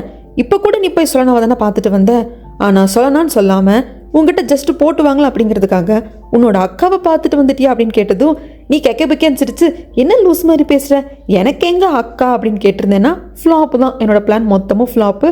என்னால் உன்னை மடக்கி இருக்கவே முடியாது. ஆனால் உங்கள் அக்காவை பார்த்துட்டு வந்தியான்னு கேட்டதும் ஒரு பயத்தில் மிரட்சியில் என்ன பார்த்த பார்த்தியா, அங்கே தான் கன்ஃபார்ம் பண்ண நீ இளவரசி கிடையாது, ஃப்ராடுன்னு. எப்படி என்னோட கணிப்பு, என்னோட இன்வெஸ்டிகேஷன் அப்படின்னு சொல்லிட்டு ட்ரெஸ் எல்லாம் சேஞ்ச் பண்ணிட்டு வந்துட்டு இளவரசி நல்லபடியாக தூங்குங்க அப்படின்னு கதவை சாத்திட்டு வெளியே வந்து மற்ற மேடெல்லாம் நீங்கள் போங்க, இளவரசியோட கட்டளைக்காக வெயிட் பண்ணுங்கன்னு அனுப்பிச்சுட்ருவா. இங்கே அந்த தங்கச்சிக்காரி அப்படியே நகத்தை கடிச்சிட்டு உட்காந்துருப்பா. ஏன்னா அதுக்கப்புறமும் இந்த மேடு பேசியிருப்பா. என்னென்ன பேசியிருப்பா அப்படின்னா, இந்த தங்கச்சிக்காரி சொல்லியிருப்பா, நான் உனக்கு எவ்வளோ ரைட்ஸ் கொடுத்தேன், நான் உன்னை வந்து ரொம்ப நம்பினனே, நான் உன்னை கூட பிறந்த பொறப்பா தானே பார்த்தேன். அப்படிங்கிறப்போ இதை பாரு, நீ உன் சொந்த அக்காக்கே துரோகம் பண்ணிட்டு வந்து நிற்கிற, நீ உன் அக்காக்கே உண்மையா இல்லை, எனக்கு நீ உண்மையான பாசத்தை காமிச்சா அப்படின்னுலாம் சொல்கிற. எனக்கு அந்த கதையெல்லாம் வேண்டாம். எனக்கு வேணுங்கிறது பணம் தான். அரசர்கிட்ட போயிட்டு நீ உண்மையான சுபேகா கிடையாது, உண்மையான சுபேகா உயிரோட தான் இருக்கா, நீ பண்ண ஆள் மாறாட்டத்தை எல்லாத்தையும் சொல்கிறதுக்கு எனக்கு ரொம்ப நேரம் ஆகாது. ஆனால் எனக்கு அது வேண்டாம். எனக்கு வேணுங்கிறது பணம். என் அம்மா உடம்பு சரியில்லாமல் இருக்காங்க. நான் ஒரு ஐலாண்டுக்கு போய் எங்கள் அம்மாவை கூட்டு போய் செட்டில் ஆகலான்ட்டு இருக்கேன். அங்கே ஒரு வீடு வாங்கணும், சொந்தமாக வாங்கணும். அதுக்கப்புறமாக அங்கே 2-3 சர்வெண்ட் வச்சுக்கணும் இல்லையா? கடைசி வரைக்கும் நானே மேடாக வேலை செஞ்சுட்டு இருக்க முடியுமா? எனக்குன்னு ஒரு 4 மேடை வச்சு கடைசி காலத்தில் நான் நல்லா ஜம்முன்னு வாழ வேண்டாம். அதுக்கேற்ற மாதிரி எனக்கு பணத்தை கொடுத்துரு அப்படிம்பாங்க. பணமா? எவ்வளோ பணம் அப்படின்னு கேட்குறப்ப காதில் வந்து ஒரு அமௌண்ட் சொல்கிறா. எனக்கு திக்குன்னு ஆயிடுது. அத்தனை காசுக்கு நான் எங்கே போவேன்? ஏய், நீ ராஜாவோட மகளா இங்கே இளவரசியாக இருக்க, ஏற்பாடு பண்ண அப்படின்னு சொல்லிட்டு போயிருப்பா. அதில் தான் தங்கச்சிக்காரி பேய் அறிஞ்ச மாதிரி உட்காந்துருக்கா. சொலனா சொல்லிட்டு போன வாக்கு பழிச்சு போச்சு. வாக்கு கிடையாது, சாபம் பழிச்சு போச்சு. இவளால் இதுக்கப்புறம் நிம்மதியாக இருக்கவே முடியாதுங்கிறது இவளுக்கும் தெரிஞ்சு போச்சு. ஆனால் இடத்த காத்துக்கணும் இல்லையா? அதுக்காக இந்த மேடுக்கு பணத்தை கொடுத்து சரி கட்டணும் அப்படிங்கிறதுக்காக அடுத்த நாள் ராணி கூட உட்காந்து காஃபி குடிக்கிறப்போ, ராணி அரண்மனைக்குள்ளே இருக்கிற சில வரவு செலவு நம்மக்கிட்ட கையிருப்புன்னு இருக்கும் இல்லையா, அது எவ்வளோ இருக்குது, எது இருக்குன்னு கேட்குறப்போ அந்த கணக்கெல்லாம் வந்துட்டு ராணியோட மேடு வந்து கரெக்டாக சொல்கிறாங்க. அந்த ஃபண்டை நான் ஆக்சஸ் பண்ண முடியுமா அப்படின்னு கேட்குறப்போ, இந்த ராணி தான் ரொம்ப நல்ல பிள்ளையாச்சே, எதுக்கடா தங்கம் கேட்குற, மறுபடியும் பசிப்பட்னியோட வாழ்வாதாரம் இல்லாமல் இருக்கிறவங்களுக்கு சாப்பாடு கொடுக்கறதுக்கு நீ கவலைப்படாத, அவங்களுக்கெல்லாம் சாப்பாடு போடுற வேலையை தான் அரசர் வந்து கண்டினியூ பண்ணுறேன்னு சொல்லிட்டாரே, நீ எதுக்கும் கவலைப்படாத. ஐயோ, நீ எவ்வளோ நல்ல பொண்ணு, இந்த நாட்டுக்கு ஏற்ற இளவரசின்னு சொல்லிட்டு அந்த ராணி பூரிச்சு போயிட்டுருப்பா. அப்போ தான் மெய்டு சொல்லுவாங்க, இதை பாருமா, நம்ம ராணி வந்து நாட்டுக்கே ராணியாக இருந்தாலும் வயசில் சின்ன பொண்ணு அப்படிங்கிறதுனால அரசரோட பெர்மிஷன் இல்லாமல் ராணியால் கூட இந்த ஃபண்டை ஆக்சஸ் பண்ண முடியாது, அரசரோட பெர்மிஷன் வேணும்னு சொல்லிடுவாங்க. அப்போ கூட இந்த தங்கச்சிக்காரியோட மேடு பக்கத்தில் நிற்பா. இங்கே நடக்கிறது பேசுறதெல்லாம் கேட்டுட்டு தான் நிற்கிறான். அதுக்கப்புறமாக அரசரை பார்க்கறதுக்காக தங்கச்சிக்காரி வருவா. வரவ ஃப்ளவர்ஸ் டீ எல்லாம் எடுத்துட்டு சும்மா ஒரு விசிட் கொடுக்குற மாதிரி தான் வந்திருப்பா. பட் இதை பற்றி கேட்டுடலாம் அப்படின்னு சொல்லிட்டு வா எடுக்கிறதுக்குள்ள அரசரே உங்கள் ஹெல்த் நல்லா இருக்கா அப்படின்னு கேட்டு முடிச்சிடுவா. நல்லா இருக்குடா கண்ணா, நீங்கள் நல்லா இருக்கீங்களா அப்படின்னு கேட்டு சிரிப்பாரா. இதை பார்க்குறப்போ, ஐயோ இப்போதான் நீங்கள் என்கிட்ட சகஜமாக சிரித்து பேசியிருக்கீங்க, இடையில நான் பண்ண குளறுபடியில் பார்க்காம கூட சில நாட்கள் இருந்தீங்க, என்ன பண்ணுறது அப்படின்னு தெரியல. இப்போ அரசர்கிட்டையும் காசு கேசுன்னு கேட்க முடியாது. சரி, ஜின்மு கிட்ட கேட்கலாம் அப்படின்ட்டு சொல்லிட்டு ஜின்மோட வீட்டுக்கிட்ட வரைக்கும் இந்த தங்கச்சிக்காரி போயிடுவா. ஆனால் உள்ளே போகாமல் ரிட்டர்ன் வந்துடுவா. இதை பாடி கார்டு பார்த்துட்டு ஜின்மு கிட்ட போய் சொல்லுவாங்க, என்னென்னு தெரியல, அந்த பிரின்சஸ் தான் வந்தாங்க, உள்ளே வராமல் போயிட்டாங்க, அதுக்கான காரணம் தெரியல அப்படிங்கிறாங்க. ஜின்மும் இருந்துட்டு என்னென்னு தெரியல, ஆனால் கண்டிப்பாக அவளுக்கு என் உதவி தேவைப்பட்டதுன்னா கூப்பிடுவான்னு சொல்லிட்டு இவரு விட்டுருவாரு. இந்த பக்கமாக அந்த தங்கச்சிக்காரியை பார்க்கறதுக்கு இந்த மெய்டு வருவா. அவங்களுக்கு வெளியே இருக்கிற மற்ற மேடு எல்லாத்தையும் அனுப்பிச்சிட்டு இவ உள்ள வந்து மற்ற மேடு எல்லாத்தையும் அனுப்பிச்சிட்டேன் அப்படின்னு சொல்லிட்டு நிற்கிறப்போ உங்கள் பாக்ஸில் வந்து தங்க நாணயங்கள் தான் இருக்குன்னு ஓப்பன் பண்ணி பார்த்தா 2 தங்கத்தால் ஆமாம் தங்க கட்டிகள் தான் இருக்குது. இது என்னத்துக்கு பத்தும், இது எனக்கு பத்தாது அப்படிங்கிறப்ப எனக்கு கொஞ்சம் டைம் வேணும். தங்கச்சிக்காரி கேட்க, டைம்லாம் ரொம்ப கொடுக்க முடியாது, சீக்கிரமாக வேலையை முடிங்க, அப்படி இல்லைன்னா நான் உங்களை பற்றி சில பேர்கிட்ட சொல்லி வச்சுருக்கேன் அப்படின்னதும், யார்கிட்ட எதுக்கு பாருங்கள், மொத்தத்தெல்லாம் சொல்லலை, ஒரு சில விஷயங்களை சொல்லி வச்சுருக்கேன். நீங்கள் ஒருத்தங்களை ஃபாலோ பண்ணுறதுக்காக சில மென்னுக்கு காசு கொடுத்து ஹையர் பண்ணியிருக்கீங்க அப்படிங்கிறது மட்டும்தான் சொல்லியிருக்கேன் அப்படிங்கிறாங்க. அதுதான் யார்கிட்ட என்ன எதுன்னு கேட்குறதுக்கு அதெல்லாம் சொல்ல முடியாது. நீங்கள் சீக்கிரம் பணம் கொடுத்துட்டீங்கன்னா நான் எப்படி நீங்கள் தான் உண்மையான சுபேக்கா அப்படின்னு மெயின்டைன் பண்ணுமோ அந்த மாதிரி பேசுவேன். அப்படி இல்லைன்னா அவங்ககிட்ட போய் உண்மையை சொல்லிடுவேன். ஒரு வேளை என்னை கொன்னுடலாம், எனக்கு விஷம் வச்சிடலாம் நீங்கள் பிளான் பண்ணீங்க அப்படின்னா எஸ் அது நடக்கும், நான் செத்து போயிடுவேன். ஆனால் நான் செத்ததுக்கு அப்புறமாக நான் யார்கிட்ட உங்களை பற்றி சொல்லி வச்சிருக்கணும் அவங்க கண் பார்வையில் உங்கள் பக்கம் தான் திரும்பும். ஸோ உண்மையை தெரிஞ்ச நான் செத்து போயிட்டா கூட நீங்கள் உண்மையான பிரின்சஸ் இல்லை அப்படிங்கிற உண்மையை அவங்க வெளியே கொண்டு வந்துருவாங்க அப்படின்ட்டுருவா. இந்த சீன் எல்லாம் பார்க்குறப்போ தங்கச்சி கறி மேலே பாவமே வராது. அவள் பயத்தில் துடிக்கிறப்போ உனக்கு நல்லா வேணுண்டி அப்படிங்கிற மாதிரி தான் இருக்கும். ஆனால் சொன்னது தாலும் கிட்ட, மந்திரியார்கிட்ட, மாஸ்டர் கிட்ட அப்படிங்கிறத மட்டும் இந்த மெய்டு சொல்லலை. இங்கே சொலனாவை பார்க்க முடியாமல் சொலனாவோட நினப்பில் இளவரசர் பித்து பிடிச்சி போய் தெரியுறாரு. தனியாக வந்து வாழ் பயிற்சி பண்ணிட்டு இருப்பாரு. அப்போ எதாச்சும் ஜிம்மு வர்றப்போ நாம 2 பேர் சேர்ந்து ப்ராக்டிஸ் பண்ணலாமான்னு சொல்லிட்டு ப்ராக்டிஸ் பண்ணேன். ஈக்குவலாக தாங்க போயிட்டு இருக்கோம். ஒரு ஸ்டேஜில் இளவரசர் கையில் இருக்கிற வாள் வந்து ஸ்லிப்பாகி விழுந்துடும். இது எல்லாருக்குமே அதிர்ச்சி தான், ஜிம்மு உட்பட. ஜிம்மு உட்காந்துட்டு கேட்பாங்க, என்னாச்சு, நீங்கள் எதுலேயுமே என்கிட்ட தோத்ததே கிடையாது இளவரசரே, வில்வித்தையில் தவிர்த்து மற்ற எல்லாத்துலேயுமே நீங்கள் பயங்கரமான டஃப்பு. இந்த நாட்டோட அரசரோட மகன், இவ்வளோ குவாலிட்டி இருந்தும் நீங்கள் என்கிட்ட இப்போ தோற்று போயிருக்கீங்க அப்படின்னா கண்டிப்பாக உங்கள் மனசுக்குள்ள ஏதோ ஒன்று இருக்குது. என்ன ஏதுன்னு கேட்குறதுக்கு, ஏன் ஜிம்மு உன்னை நீயே தாழ்த்தி பேசுகிறேன், எல்லாராலையும் எல்லாரும் எப்பவுமே ஜெயிச்சுட்டு இருக்க முடியாது. உங்ககிட்ட நான் வில்வித்தையில் மட்டும் இல்லை பல விஷயங்களும் உங்ககிட்ட நான் தோக்குற மாதிரி கூட இருக்கலாம் அப்படிங்கிறாங்க. ஆனால் இப்படியெல்லாம் வந்து இளவரசர் வந்து ரொம்ப தன்மையாக பேசுகிறப்போ ஜிம்முக்கு கஷ்டமாக இருக்குது. இளவரசரை போட்டியாக நினைக்க முடியல. ஏன்னா ரொம்ப குட்டாக நடந்துக்கிறாரு இல்லையா, நல்லா ஸ்வீட்டாக பேசுகிறாரு இல்லையா, அதனால ஒரு மாதிரி கோபத்தில் எப்போவுமே என்கிட்ட ஸ்வீட்டாகவே இருக்காதீங்க அப்படின்னு சொல்லிட்டு அங்கேருந்து ஜிம் எழுந்து போயிடுவான். அதுக்கப்புறம் அரசர், ராணி, இந்த தங்கச்சிக்கர் எல்லாரும் வாக்கிங் வந்துட்டு இருப்பாங்களா. எப்படியாவது படத்தை பற்றியே பேசணும் அப்படிங்கிறதுக்காக நம்ம கஜானால எவ்வளோ பணம் இருக்கும், நம்ம இன்னும் மக்களுக்கெல்லாம் பண்ணலாமே அப்படிங்கிற மாதிரியே ஏதோ தங்கச்சிக்காரி பேசிகிட்டு இருப்பா. ராணி இருந்துட்டு, பாருங்களேன் இளவரசியை, இந்த பொண்ணு கடைசியில் கஜனாவை காலியாக்கி மக்களுக்கே ஃபுல்லாக கொடுத்துருவா போல இருக்கு அப்படின்னால சொல்லி கிண்டல் பண்ணி சிரிச்சிட்டு வருவாங்க. அப்போ அரசர் சொல்லுவாங்க, இதை பாருமா, மக்களுக்கு நம்ம பண்ணுறதை கண்டிப்பாக கரெக்டாக பண்ணிட்டு தான் இருக்கணும், அதுக்காக கஜனாவை காலி பண்ண முடியாது, இன்னும் நிறையா நல்ல நல்ல திட்டங்கள் வந்து மக்களுக்காக கொண்டு வரணும், அதுக்காக அந்த பணம் வேணும் அப்படிங்கிறப்போ இவ பேசிட்டு வரப்ப தடுக்கி விழுந்துடுவா. பக்கத்தில் அந்த மெய்டு தான் இருப்பா. ராணி இருந்துட்டு, பார்த்துமா பார்த்து இவளை வந்து சேம்பருக்கு கூப்பிட்டுப்போ அப்படின்னு சொல்லுவாங்க. ஆனால் சேம்பருக்குள்ளே வந்ததும், அதுவும் மற்றவங்க முன்னாடி தான் நடிப்பாளை தவிர்த்து ரூமுக்குள்ளே வந்து இவ பாட்டுக்கு போய் ஜம்பாமா பெட்டில் உட்காந்துப்பா. உன்னை தாங்கி பிடிக்க வந்து எனக்கு தான் முட்டியில் அடிபட்டிருக்கு, நீ நானும் மனுஷி தானே, இளவரசி அப்படிங்கிறதுக்காக நான் என்ன உனக்கு சேவகம் பண்ணிட்டு இருக்கணுமா? ஆமாம், இது என்ன பழக்கம், காலங்காத்தால கொட்டுற பணியில் இப்படி வாக்கிங் போகிற பழக்கம், அப்படியே போக வேண்டியது தானே, உன் குடும்பத்தோட நீ வாக்கிங் போக வேண்டியது தானே, மெய்டுங்கள்லாம் மனுஷங்க மாதிரி தெரியலையா, நாங்கள் வேற குமிஞ்சத்தில் நிமிர அவங்க பின்னாடியே வர வேண்டியதாக இருக்கும் அப்படின்னு சொல்லிட்டு பயங்கரமாக மனசில் என்னென்ன இருக்கோ எல்லாத்தையும் பேசுவா. பாரு எனக்கு முட்டி வலிக்குது தான், மருந்திருந்து எடுத்துக்கூட அப்படிங்கிறப்போ எடுத்தும் கொடுப்பா. சரி பணம் ரெடியாச்சு அப்படிங்கிறப்போ கொஞ்சம் வெயிட் பண்ணுன்னு தங்கச்சிக்காரி சொல்கிறப்போ, சும்மா வெயிட் பண்ணிட்டு இருக்க முடியாது, நாளைக்கு நான் சில பேர்கிட்ட உன்னை பற்றி கொஞ்சம் அரசியல் பொருளாக சொல்லி வச்சிருக்கேன்னு சொன்னேன் இல்லையா, அதில் ஒருத்தர் மீட் பண்ண போகிறேன் அப்படிங்கிறப்போ என்னையே டார்ச்சர் பண்ணுற, நம்ம எந்த அளவுக்கு நல்லா ஒத்துமையாக இருந்தோம், ஒரு கூட பிறந்த பொறப்பாக இருந்தவங்க அதெல்லாம் யோசிச்சு பாருங்கிறப்போ, பார்த்தாச்சு இதுக்கு மேலே பார்த்தாச்சு, நான் எந்த அளவுக்கு லாயெல்லாம் உழைச்சிருக்கேன் அப்படிங்கிறது எனக்கு தான் தெரியும், ஆனால் அதுக்கான எந்த ஒரு சரியான ரிட்டர்ன்ஸும் எனக்கு கிடைச்சது கிடையாது, ஒரு ஸ்டேஜுக்கு மேலே எனக்கு வெறுப்பு வந்துடுச்சு, நான் இன்னும் அப்படியே தான் இருக்கேன், நான் அம்மாவுக்குன்னு எதுவும் பண்ண முடியாதவளாக தான் இருக்கேன், ஸோ பணம் தான் முக்கியம்னு புரிஞ்சுக்கிட்டேன் அப்படின்னு சொல்லிட்டு இப்போ கூட இந்த பேண்டில் நானும் ஒருத்தி, இத்தனை பேர் சந்தேகப்பட்டதுனால தான், அதாவது தாலுமு, மந்திரியார், மாஸ்டர் இவங்கெல்லாம் மேலே சந்தேகப்பட்டு தான் உனக்கு மெய்டாக என்னை அப்பாயிண்ட் பண்ணியிருக்காங்க ராணியை வச்சு அப்படிங்கிறது இன்னும் சொல்லவே இல்லைங்க. அதுக்கப்புறமாக மாஸ்டர் வந்து இந்த மேடு கூப்பிட்டு விட்டுருப்பாங்க என்ன எதுன்னு கேட்கறதுக்கு. நாளைக்கு மந்திரியார் வந்துட்டு அந்த பணத்தை ரெடி பண்ணி கொடுப்பாங்க, அதுதான் அந்த இளவரசி போய் யாரோ 3 மென்னை யாரோ ஃபாலோ பண்ணுறதுக்காக ஏற்பாடு பண்ணதாக சொல்லியிருந்தியே, அவங்ககிட்ட இந்த பணத்தை கொண்டு போய் கொடுத்து அந்த இளவரசி யாரை ஃபாலோ பண்ணுறதுக்காக அவங்களை அப்பாயின்மெண்ட் பண்ணா அப்படிங்கிறது கேட்டு வாங்கிட்டு வா. அது மட்டும் இல்லாமல் மந்திரியாருக்கு கொஞ்சம் மேலே டவுட்டாக இருக்குது, அது ஒன்றும் பெரிய விஷயம் இல்லை, நீ எந்த அளவுக்கு உண்மையான சர்வெண்ட் அப்படிங்கிறத அவருக்கு ப்ரூஃப் பண்ணாலே போதும் அப்படிம்பாங்க.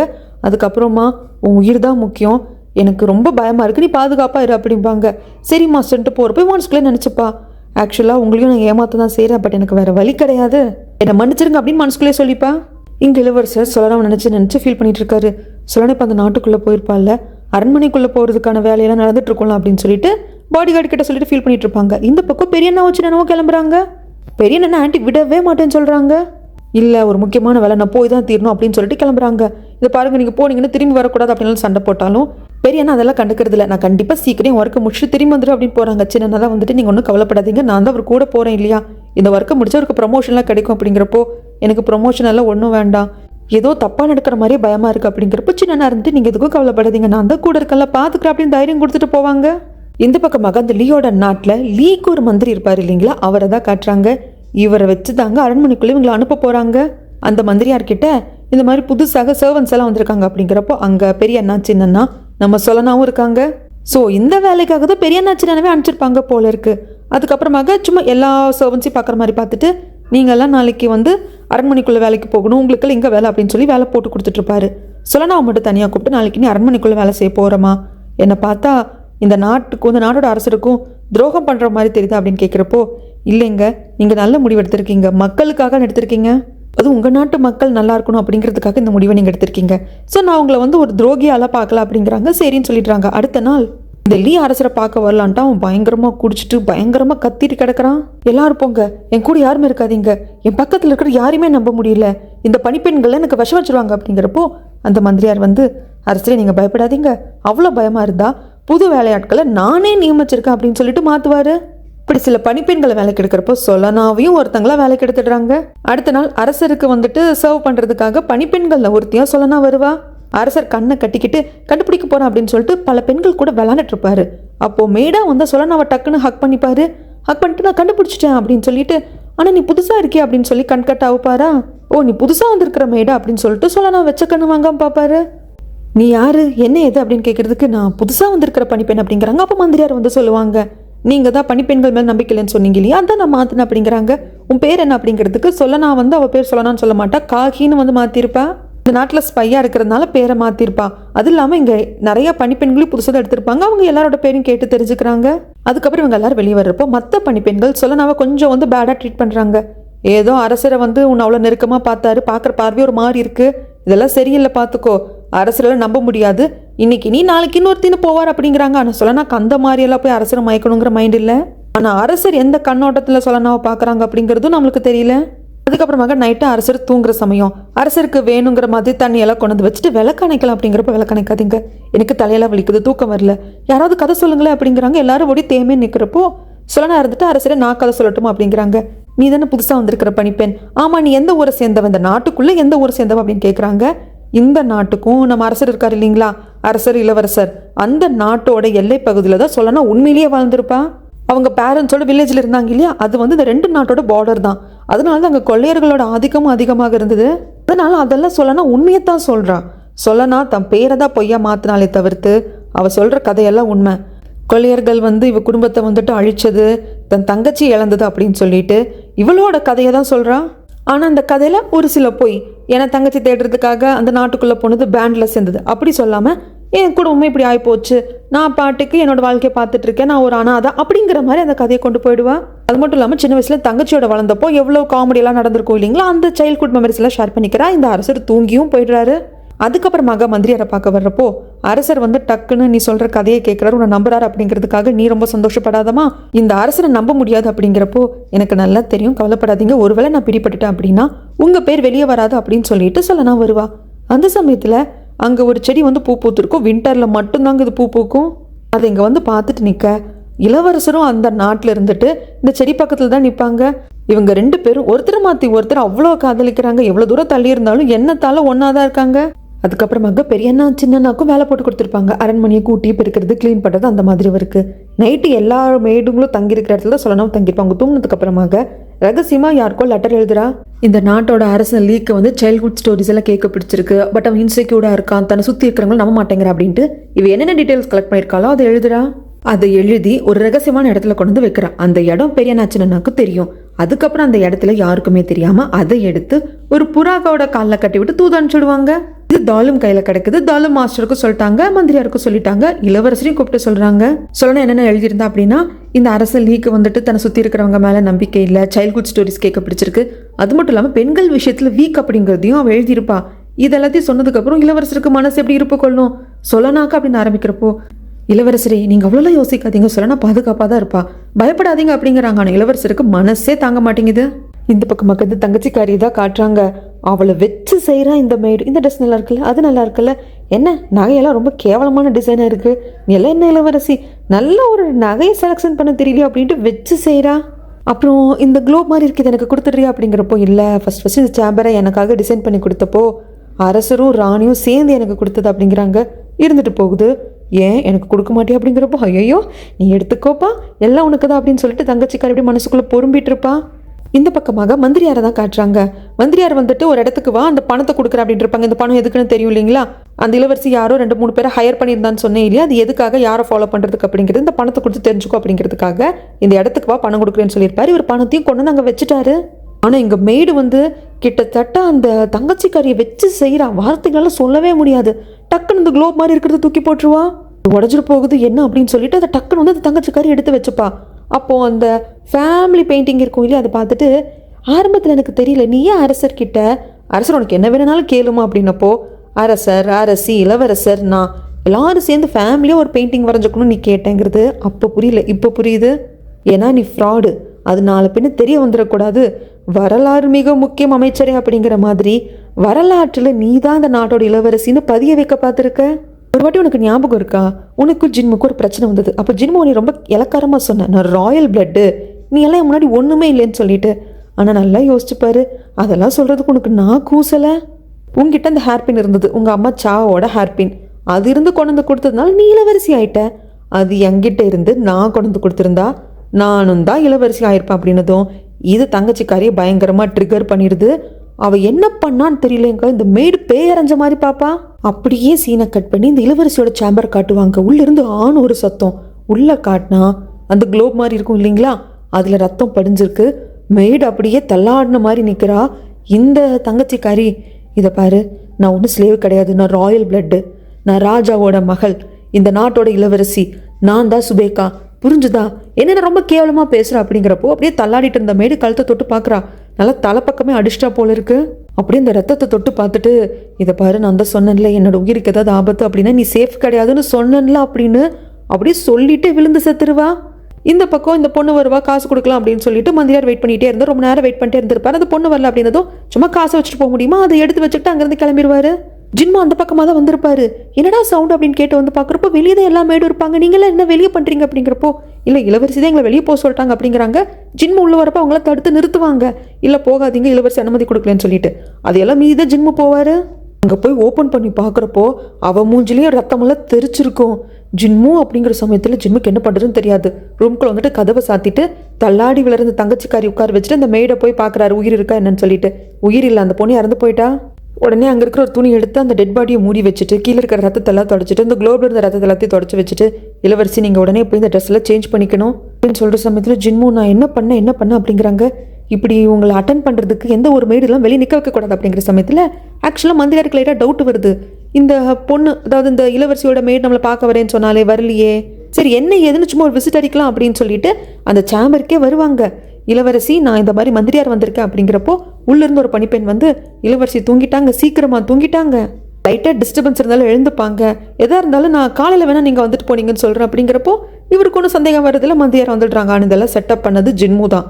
மந்திரியாருக்கு சந்தேகம் வரக்கூடாது அப்படிங்கிறதுக்காக ஒரு மெய்டை வச்சு எல்லா வேலையும் பார்த்து முடிச்சாச்சு.